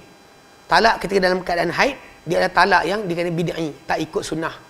Sebab tu, talak dan sunnah tu adalah ketika mana seorang lelaki tu dia tak sentuh bini dia, tak tidur dan bini dalam keadaan bersih. Maksud bini dia bersih dalam keadaan dia tak sentuh. Dia tak ada hubungan apa-apa. So, jadi sepatutnya itu cara orang Islam kita kata kalau nak menceraikan isteri. Mana cerai dalam bersih yang tak sentuh. Bukannya cerai dalam keadaan haid, bukan juga cerai dalam keadaan masih lagi tidur. Sebab kewaran kalian untuk jadi panjang tempoh haid tu, tempoh iddah tu akan jadi. Contoh dia tidur, kemudian sementara tunggu nak habis haid, habis iddah, tiba-tiba bini dia rupanya mengandung. Tambah lagi tempoh. Ini realiti yang sering berlaku. Demikian juga masalah ketika perempuan dalam haid. Bila dia talak dalam haid, nak kira macam mana? Sebab dia patut kira dengan suci atau bersih. So dalam haid tadi, nak kira satu ke nak kira kosong lagi? Bila nak kira dia punya kiraan satu? Dalam Quran kata salasa kuruk, 3 kuruk. Nak masuk mana? Dah masuk ke belum lagi? Kalau kita cerai dalam keadaan bersih, so bila datang je haid, 1. Bersih, datang haid kedua, 2. Tapi kalau dia cerai dalam haid tu sendiri, awak nak kira macam mana? Di sini masalah. Baik. So jadi talak, kerana firman Allah Taala dalam Quran dalam surah At-Talaq ayat pertama, fatallikuhunna li'iddatihinna wa asul iddah. Maka ceraikanlah mereka pada masa atau iddah mereka dan kiralah iddah. Okay, sabda Rasulullah SAW kepada Umar apabila anaknya Abdullah menceraikan isterinya dalam keadaan haid. Okay, muruhu perintahkan dia falyuraji'ha, hendaklah rujuk isteri balik. Itu menunjukkan bahawa cerai tersebut jatuh, tapi cerai tersebut dimurkai oleh Allah Subhanahu Wa Taala. So disuruh Ibnu Umar rujuk isteri dia balik, kemudian tunggu sampai bersih. Kemudian dia bersih, jangan sentuh. Datang haid, bersih balik, ketika tu nak cerai. Dicerai dalam keadaan bersih yang tak sentuh. Itu sebenarnya yang kena faham. Baik. Ketiga, dalam haid, solat. Wanita tak ada solat kerana sabda baginda sallallahu alaihi wasallam kepada Fatimah binti Abi Hubaish, idza ja'atil haidatu fada'is salah. Bila datang haid, tinggalkanlah solat. Ini sebenarnya wanita ni dia nampak tau, dia datang, dia ada istihadah, darah dia keluar banyak, tapi dia kenal darah dia. Lepas tu Nabi kata bila haid datang, tinggalkan solat. Ini para ulama kata ini pada contoh untuk wanita yang tahu warna darah haid dia. Dia tahu. Jadi bila datang haid, Nabi kata tinggalkan solat. Kalau tidak, dia datang jumpa Nabi sebenarnya ceritakan darah asyik keluar. Darah asyik keluar, nak buat macam mana? Nak tinggal solat semua ke? Nabi kata tak, bila datang haid kau tinggalkan solat. Tapi darah semua sentiasa keluar. Macam mana dia beza? Kat situ yang timbul tajuk. Wanita macam ni dia boleh bezakan warna darah kotor dia dengan warna darah biasa, darah sakit. Okey, baik. Keempat, berpuasa. Kerana sabda baginda SAW, bukankah seorang kamu apabila dia haid, dia tidak berpuasa, tidak solat. Ini apa Nabi katakan pada golongan seorang wanita bila ditanya, Nabi kata, ya masyarul nisa, wahai golongan wanita, tasaddaqna wa aksirna istighfar. Banyakkanlah bersedekahlah dan juga banyakkan istighfar, kerana aku lihat kalian adalah ahli neraka paling ramai. Seorang wanita tu kata, ya Rasulullah, kenapa kami ahli neraka paling ramai? Lepas Nabi sebutkan, kan, aku tak apa dia kata, aku tak lihat pada yang diberikan lebih jauh kurang akal dan kurang agama banding kalian. Adapun kurang agama, Nabi kata datang haid kalian tak solat, kalian tak puasa. Nabi kata itu. Adapun kurang akal tu saksi wanita dua orang menyamai seorang lelaki. Penyaksian wanita dua orang, lelaki seorang. Okay, saya tak nak masuk situ dalam panjang kan, tapi ala kuliah dalam soalan tersebut Nabi jawab pada dia tentang tajuk kenapa bila ditanya kenapa wanita ni paling kurang agama, dia kata sebab kamu akan tinggalkan solat beberapa hari dan puasa bila datang haid. Okey, yang kelima, tawaf. Kerana sabda baginda SAW kepada Aisyah anha apabila dia haid, datang Mekah, masuk Mekah, Aisyah haid. Lalu bila Aisyah haid, Nabi kata dengan dia, anafisti, engkau datang haid ke? Nabi kata ya. Nabi kata itu adalah apa orang tuliskan kat atas semua anak perempuan Adam. Maka Nabi kata if'ali kulla syai' illa tawaf. Buat semua benda kecuali tawaf. Ataupun ayat tadi, lakukan semua benda yang dilakukan oleh orang yang haji, melainkan engkau jangan tawaf di Baitullah sehingga kau suci. So Aisyah anha dia keluar, dia gerak bersama Nabi, dia cuma tak pergi tawaf je. Ke Arafah dia pergi. Lepas tu perempuan sebenarnya tak perlu untuk batalkan bila dia datang haid. Ihram tidak batal. Banyak orang kali saya pelik. Dia kata, orang tu kata, ustaz tu kata, dia datang haid ketika tengah ihram kena dam. Sebab apa? Padahal ustaz tu dia nak jual kambing yang telah dibeli berbanyak-banyak tadi sebenarnya. Jadi bila orang tu kata, ustaz saya haid dalam perjalanan bas nak pergi Mekah. Padahal pergi Mekah, dia tunggulah sampai dia bersih, kemudian buatlah dia punya ibadat. Sekarang dia jaga sikit. Sebab timing duduk dekat Mekah tu kadang pendek sangat. 5 hari dan sebagainya kan. Ada kebaran kalian boleh terlepas. So perempuan tu boleh pergi tapi tak ada niat dia tak dapat tunaikan umrah.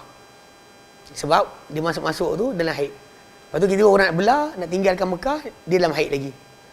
Saya 5 hari kadang. 6 hari tak cukup. Bagi saya tak cukup. Kalau perempuan nak pergi umrah dan sebagainya, kalau dapat ambil pil yang tahan haid pun pakai dulu. Kalau tak, ni masalah ni. Sebab dia punya timing tu terlampau pendek. Menyebabkan dia mungkin tak boleh nak buat umrah. Masuk Mekah, keluar Mekah mungkin kurang daripada 5 hari, kurang daripada 7 hari. Dulu orang buat 14 hari. Maksudnya 4 hari di Madinah, 10 hari di Mekah. So memang tak nak memang lepas punya lah. So majoriti perempuan haid dia dalam keadaan tempoh dia 6-7 hari je. So jadi bila dapat 10 hari mesti lepas jugalah. Tapi bila kalau dia kata awak punya tempoh pergi sana tu 5 hari, awak haid 7 hari. Sampai hari pertama haid. Jenuh tu.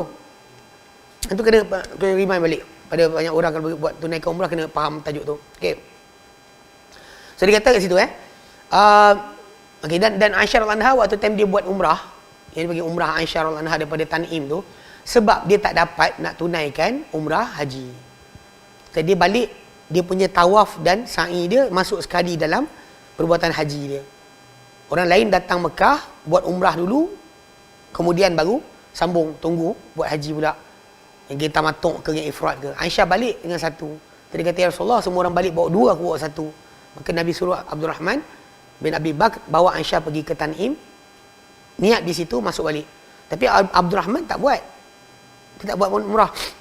Dia temankan Aisyah untuk masuk saja. Orang kita je suka pergi sana, pergi Tan'im. Umrah Tan'im, umrah Tan'im. Tan'im. Kadang saya kata orang tu, Tok Haji nak buat apa ni? Nak umrah. Dia kata, umrah sekali pergi, sekali haji, sekali trip, sekali umrah je. Betul dia kata, tapi kisah Aisyah tu, Aisyah haid, Tok Haji haid ke? Cakap juga kan, kadang cakap itu marah pula. Okay. Keenam, baca Al-Quran. Dan ia adalah pendapat ramai di kalangan ahli ilmu.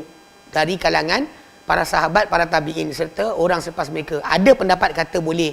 Tapi pendapat majoriti di kalangan sahabat, tabi'in adalah tak dibenarkan. Akan tetapi apabila dia perlu untuk membaca, sebagai contoh dia perlu mengulang kaji hafalannya supaya dia tidak terlupa.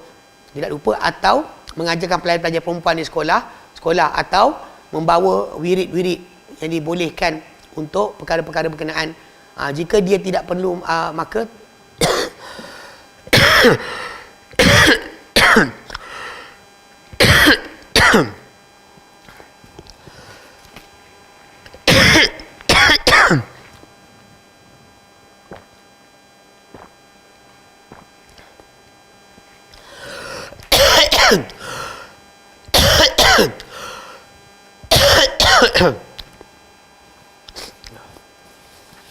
okey. Maksud dia kalau dia kata untuk ulang hafalan mengajar bacaan Quran atau wirid harian macam pagi petang itu kursi 3 kul, maka dia bolehlah baca. Dibenarkan dia baca untuk itu. Atau ulang hafalan dia hafal Quran dan kena ulang, kalau tak dia lupa, maka itu boleh. Okey. Jika dia tidak perlu, maka janganlah dia buatnya membaca sebagaimana yang dikatakan oleh sebahagian ahli ilmu. Sebab kita kata memang ada pendapat para ulama macam Ibn Taymiyah, Syekh Albani rahimahullah, yang mereka berpendapat wanita haid tak ada masalah baca. Pendapat tu ada. Tapi masalah kita kata majoriti para sahabat dan juga tabi'in melarang perkara tersebut atau tidak buat. Ini kita buat kecuali tiga tadi ulang hafalan, mengajar bacaan ataupun wirid harian. Wirid harian kita ayatul kursi dan sebagainya kan. Kena bacalah. Dengan perempuan tak baca ayat kursi, dia jadi macam pendik tu. Tengah haid, ayat kursi tak baca, 3 kul tak baca. Pada ingat terus, tinggal. Tu tak ada. Okay? Baik. Ketujuh, menyentuh mushaf kerana dalil yang telah lalu. Ini ada bincangkan waktu kita bincang tentang wuduk. Ini pasal dia pegang kepada hadis yang datang daripada dalam Muwatta' Malik. Yang Nabi kata, Allah yamassul Quran illa tahir. Janganlah sentuh Quran kecuali orang yang suci saja. Dia bukan balik pada ayat Quran lain masuk dalam mutahharun, tak. Dia balik pada tajuk masalah kata Nabi ketika surat dikirimkan. Dalam surat tersebut tulis bahawa surat tersebut arahan Nabi pada orang yang dihantar tu, dia bagi tahu arahan tadi, jangan sentuh Quran kecuali dalam orang yang suci. Jadi dengan sebab itu hatta Syekh Saimin, Saleh Fauzan, Syekh bin Baz sendiri pun tak setuju untuk orang perempuan yang haid pegang mushaf. Baca lain, pegang lain. Okey. Ke-8, memasuki masjid dan diam dalamnya. Melintas tak apa, masuk dan diam dalam masjid, itu masalah. Dan sabda baginda SAW nombor 7, tapi hadis ni tak kuat ni sebenarnya. Mereka di Abu Daud nombor 232, disahihkan oleh Ibnu Khuzaimah, dihasankan oleh Ibnu Qattan, Ibnu Sayyidin Nas, lihat dalam Autar, hadis nombor 305. Tapi yang ini sebenarnya hadis ni dipercanggahkan. Okey. Sebenarnya balik asal masalah larangan untuk masuk masjid atau duduk dalam masjid dalam keadaan junub itu dalam surah An-Nisa ayat 43. Kan? Ayat 43 Allah Taala sebutkan dah berkenaan dengan jangan duduk dalam jangan masuk dalam masjid tu illa abiri sabilin, kecuali melintas jalan hatta taqtasil sampai kau mandi. Jadi kalau orang junub pun tak boleh, haid lagi tak boleh. Sebab orang junub boleh wuduk dan ringan. Tapi orang yang haid, wanita yang haid, dia takkan boleh ringan. Orang junub, ya. Macam Nabi SAW arahkan atau beritahu pada Abu Bakar Siddiq radhiyallahu anhu untuk seorang yang junub, boleh tak dia makan atau minum. Nabi kata, ya kalau dia berwuduk. Menunjukkan bahawa wuduk tadi boleh meringankan. Adapun kalau untuk wanita yang junub, wanita yang haid, dia tak boleh meringankan apa-apa. Okey. Dia kata aku tak halalkan masjid untuk orang yang junub dan juga orang yang haid. Tapi masalah di sini didhaifkan sebagai para ulama. Kerana baginda SAW dahulunya mendekatkan kepada kepala baginda. Kepala baginda kepada Aisyah. Sedangkan dia berada dalam biliknya. Aisyah dan bilik, Nabi dalam masjid. Ulu kepala je. Lalu dia membasuh rambut Nabi baginda dalam keadaan dia haid. Dan ketika itu bersebelahan dengan masjid.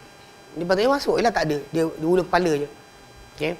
Begitu juga diharamkan ke atasnya melintas dalam masjid jika bimbang akan mengotorkannya, dan jika dia rasa selamat dari mengotorkan tak diharamkan. Tapi masalah lain macam Aisyah radhiyallahu anha, Nabi suruh ambil kain kan daripada dalam masjid, dia kata aku haid. Nabi kata haid kau bukan di tangan kau. Tu banyak benda lah perbuatan. Even kalau kita faham macam bila wanita-wanita pada hari raya disuruh untuk keluar berkumpul bersama dengan orang solat, tetapi di orang jauhi musalla. Tempat solat tu diorang akan berada di luar kawasan. Diorang tidak dalam kawasan musalla. Tu yang menunjukkan bahawa mengelak untuk duduk dalam tempat yang masjid terutamanya bagi wanita haid ni adalah mesti difahami. Baik. Persoalan kelima, apa yang diwajibkan oleh haid? Diwajibkan mandi kerana sabda baginda SAW, tinggalkan solat ikut kadar hari-hari yang dahulu engkau haid dalamnya, kemudian mandilah dan solat. Ini untuk wanita yang sebenarnya dia tahu tarikh tempoh haid dia. Okey. Balik kerana apa? Dengan datangnya haid tadi, balik kerana sabda baginda SAW, tidak menerima Allah solat perempuan yang telah datang haid kecuali melainkan dengan tudung kepala. Sungguhnya telah diwajibkan ke atasnya menutup dengan terjadinya haid. Tudung kepala itu wajib sebab datang haid.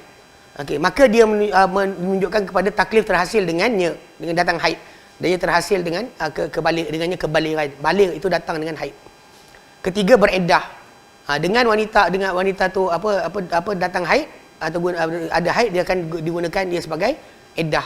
Akan tamat iddah pada hak wanita yang dicerai dan sebagainya dengan haid, dan sesiapa yang datang haid lah, bagi siapa yang datang haid digunakan haid itu sebagai tempoh iddahnya. Okey. Allah Ta'ala nyatakan surah Al-Baqarah ayat yang ke-278, wal mutallaqat yatarabbasna bi anfusihinna thalathata quru. Dan wanita-wanita yang diceraikan itu hendaklah dia menunggu, tahan diri daripada berkahwin lain dan sebagainya selama 3 kali quru, iaitu 3 kali haid. Okey, 3 kali haid. Sebahagian ulama kata 3 kali suci. Dia beza dia satu je. Okey, apa beza dia?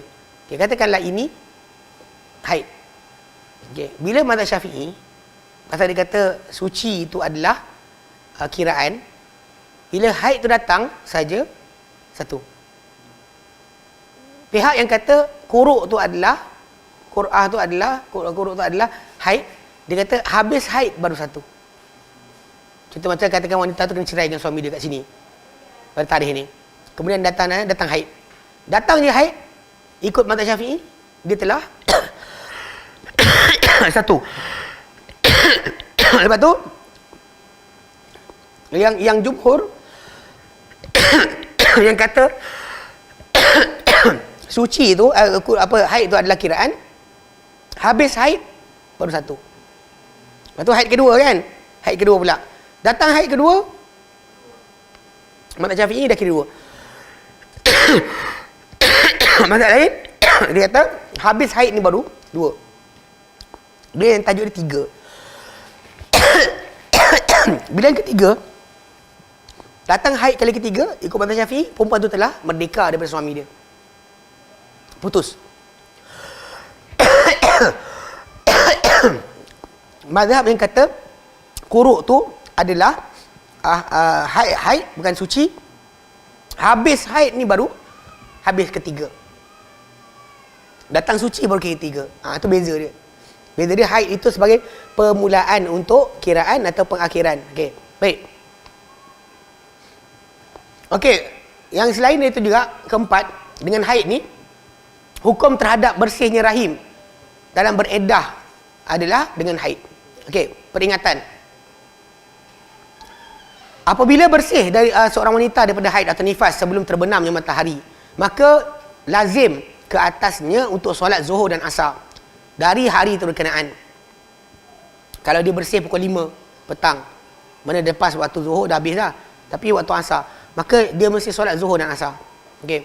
Siapa yang suci di kalangan di kalangan dua kumpulan berkenaan sebelum terbit fajar, maka dia dimestikan ke atasnya untuk solat maghrib dan juga sebelum terbitnya fajar, maka dimestikan solat maghrib dan isyak. Katakan pukul 3 pagi dia bersih. So maghrib isyak hari berkenaan dia kena solat. Okey. Daripada malam berkenaan, kerana waktu solat yang kedua adalah waktu solat yang pertama di dalam keadaan keuzuran. Kan dalam solat asar kita boleh solat zuhur dan asar ketika kita keuzuran. Macam tu dalam keadaan maghrib dan isyak. Waktu isyak tu adalah waktu maghrib dan waktu kita keuzuran. Okey. Jadi kata telah berpendapat dengan pendapat ini jumhur para ulama, iaitu Malik, Asy-Syafi'i dan Ahmad. Malik, Syafi'i dan Ahmad semua berpendapat sedemikian. Okey. Persoalan yang ke-6. Persoalan yang ke-6. Kita ambil sikit nifas yang terpendek, yang terpanjang. Okey, nifas ni macam kita katakan tadi, dia darah yang mengiringi kelahiran. Maksudnya kalau darah perempuan tu keluar sebelum lahir anak, itu bukan nifas. Dia lepas anak tu keluar baru kira itu nifas. Kalau tengah-tengah kadang sebelum daripada lahir anak ada berlaku pendarahan. Pendarahan itu tidak menghalang wanita tu daripada solat. Maka darah itu bukan darah haid. Lepas tu dia boleh solat lagi, bersihkan darah dan solat. Tapi kalau dia kata lepas lahirkan anak, apa darah yang keluar tu, itulah darah dipanggil sebagai darah nifas. Okey. Okey, dia kata persoalan darah nifas ke-6 nifas terpendek dan terpanjang. Tiada had bagi nifas terpendek kerana tidak datang mengenainya sebarang penentu, maka dirujuk mengenainya kepada kewujudan, dan telah didapati ada yang sedikit dan apa yang dikata telah didapati yang sedikit dan yang banyak. Yang terpanjang adalah 40 hari. Ada kata yang terpendek tu sekali keluar terus habis. Ada kata yang paling panjang adalah 40 hari. Kerana berkata dalam Sunan Tirmizi, Imam Tirmizi kata telah bersepakat ahli ilmu daripada kalangan para sahabat Nabi SAW dan siapa sesudah mereka, bahawa wanita-wanita yang nifas akan meninggalkan solat selama 40 hari, melainkan dia melihat suci sebelum dari itu. Maka dia perlu mandi dan solat. Kalau nampak bersih awal, 2 minggu dah bersih, mandi dan solat. Okey, kerana Ummu Salamah dahulu dia kata wanita-wanita dahulunya wanita-wanita yang nifas pada zaman Nabi SAW akan duduk selama 40 hari. Tapi kalau dia nampak bersih awal, dia kena bersih, dia mandi awal. Dia kata ada zaman kita sekarang ni 40 hari tu dia kata cuti. Tak boleh salah tu. Dia sepatutnya dia kalau dia bersih awal, dikira awal. Kalau kata bersih tu lewat, paling biasa 40 hari, paling lama. Okey. Baik. Persoalan ke-7, mengenai darah istihadah. Istihadah adalah dari aliran darah yang bukan pada waktunya di atas bentuk pendarahan dan dari satu urat yang dinamakan adil. Nama urat tu Nabi sebut. Darah istihadah tidak menyamai darah haid pada hukumnya. Hukum darah haid dari kalimah haid itu pada hukumnya dan pada sifatnya. Ia adalah darah urat yang terpecah dalam rahim. Tak kira sama ada pada waktu-waktu haid atau selainnya. Ia tidak akan menghalang solat. Wanita yang datang istihadah ni, dia kena solat. Dia bersihkan darah, dia kena solat.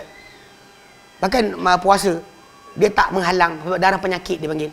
Darah penyakit itu tidak menghalang. Yang menghalang kesahihan ibadat dia hanyalah darah haid atau nifas.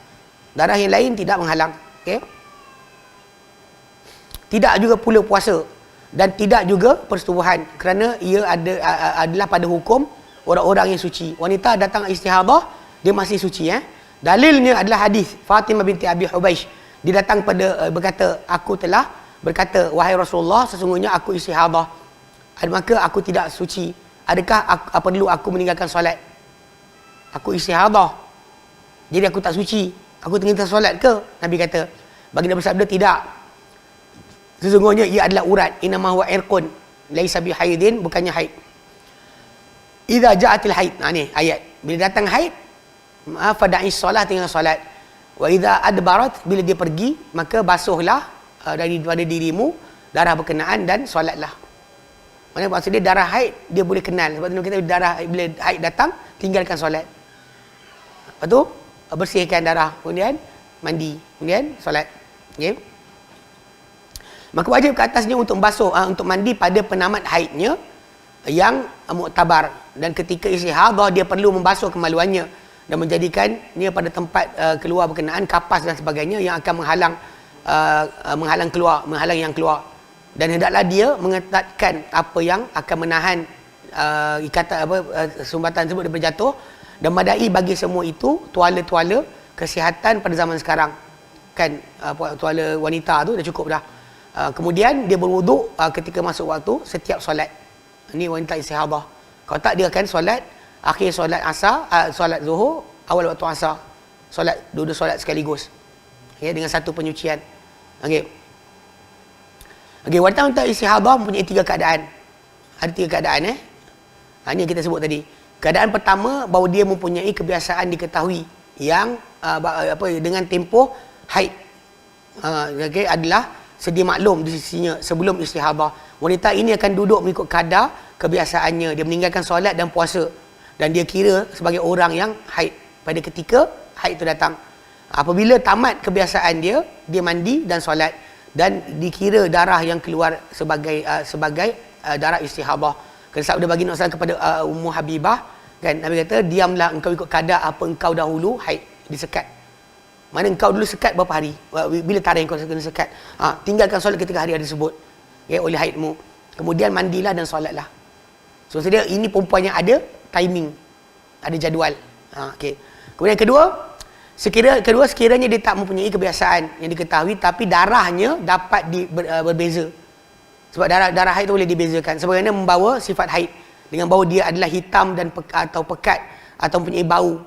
Sedangkan selebihnya mempunyai sifat-sifat istihadah, darah warna merah yang tidak mempunyai bau. Maka dalam keadaan ini dia akan kembali beramal dengan membezakan darah yang keluar tu macam mana.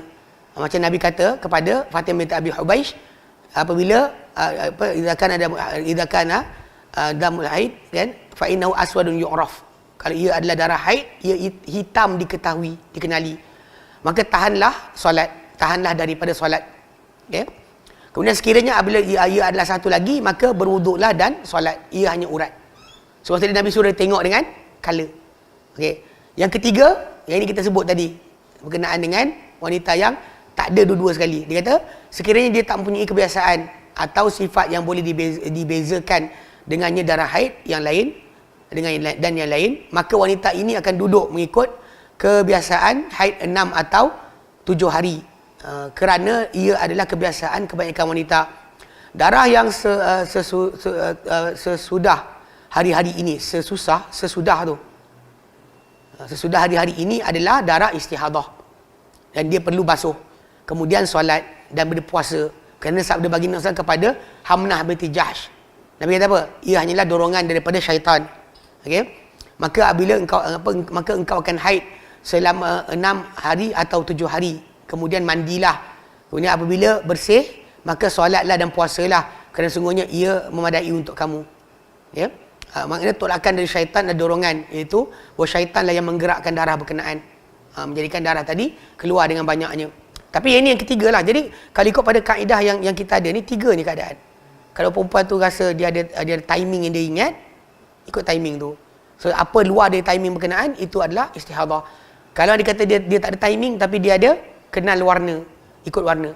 Kalau dua-dua tak ada, terus darah tu manjang keluar, dan hanya tinggalkan sahaja solat daripada sebulan tu 6 atau 7 hari, solat 23-24 hari, kemudian nanti 6-7 hari balik, kemudian solat macam tu. Kalau dia tak boleh kenal kala, tak ada kebiasaan. Tak ada jadi macam kes tadilah yang kita sebutkan.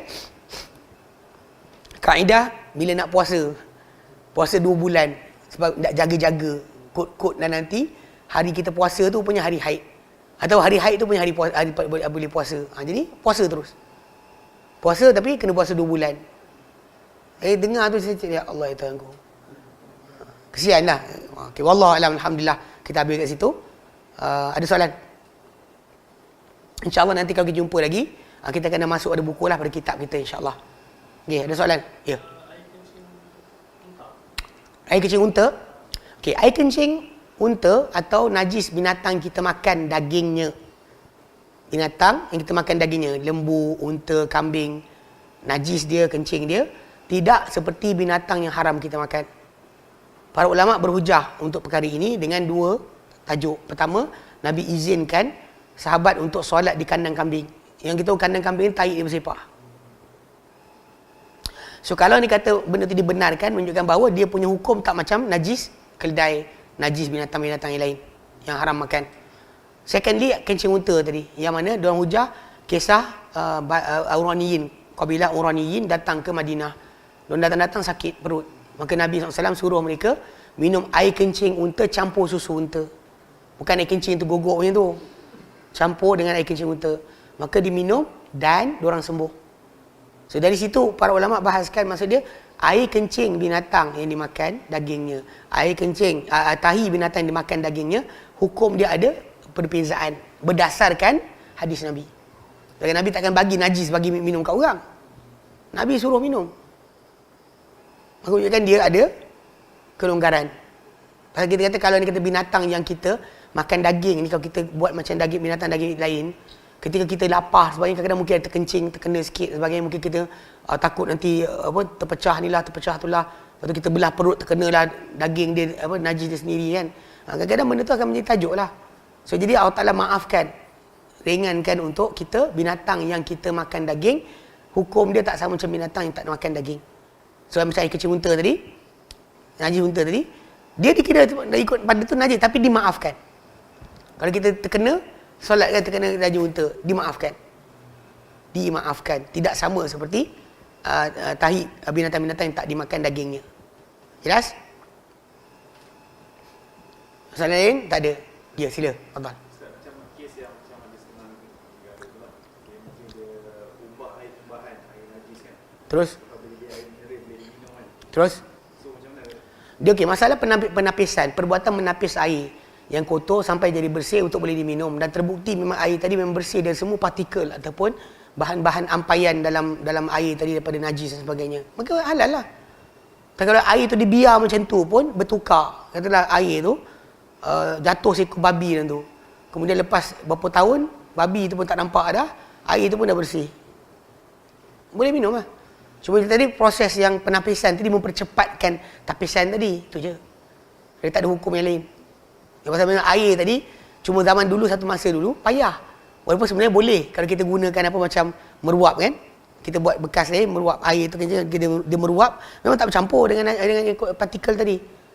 Dia panggil pemeruapan air. Kalau kita boleh buat. Tapi zaman dulu orang tak terfikir sangat. Zaman sekarang dengan alat yang ada, kita boleh tapis, maka tak ada masalah. Okay, pasal dia anggap benda tu memang pasal asal air itu suci.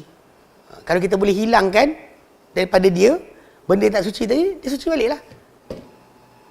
Jelas? Okay. Wallahu a'lam. Wa sallallahu ala Muhammadin wa sallam, alhamdulillahirabbil alamin. Subhanakallahumma wa bihamdika asyhadu an la ilaha illa anta astaghfiruka wa atubu ilaik. Assalamualaikum warahmatullahi wabarakatuh.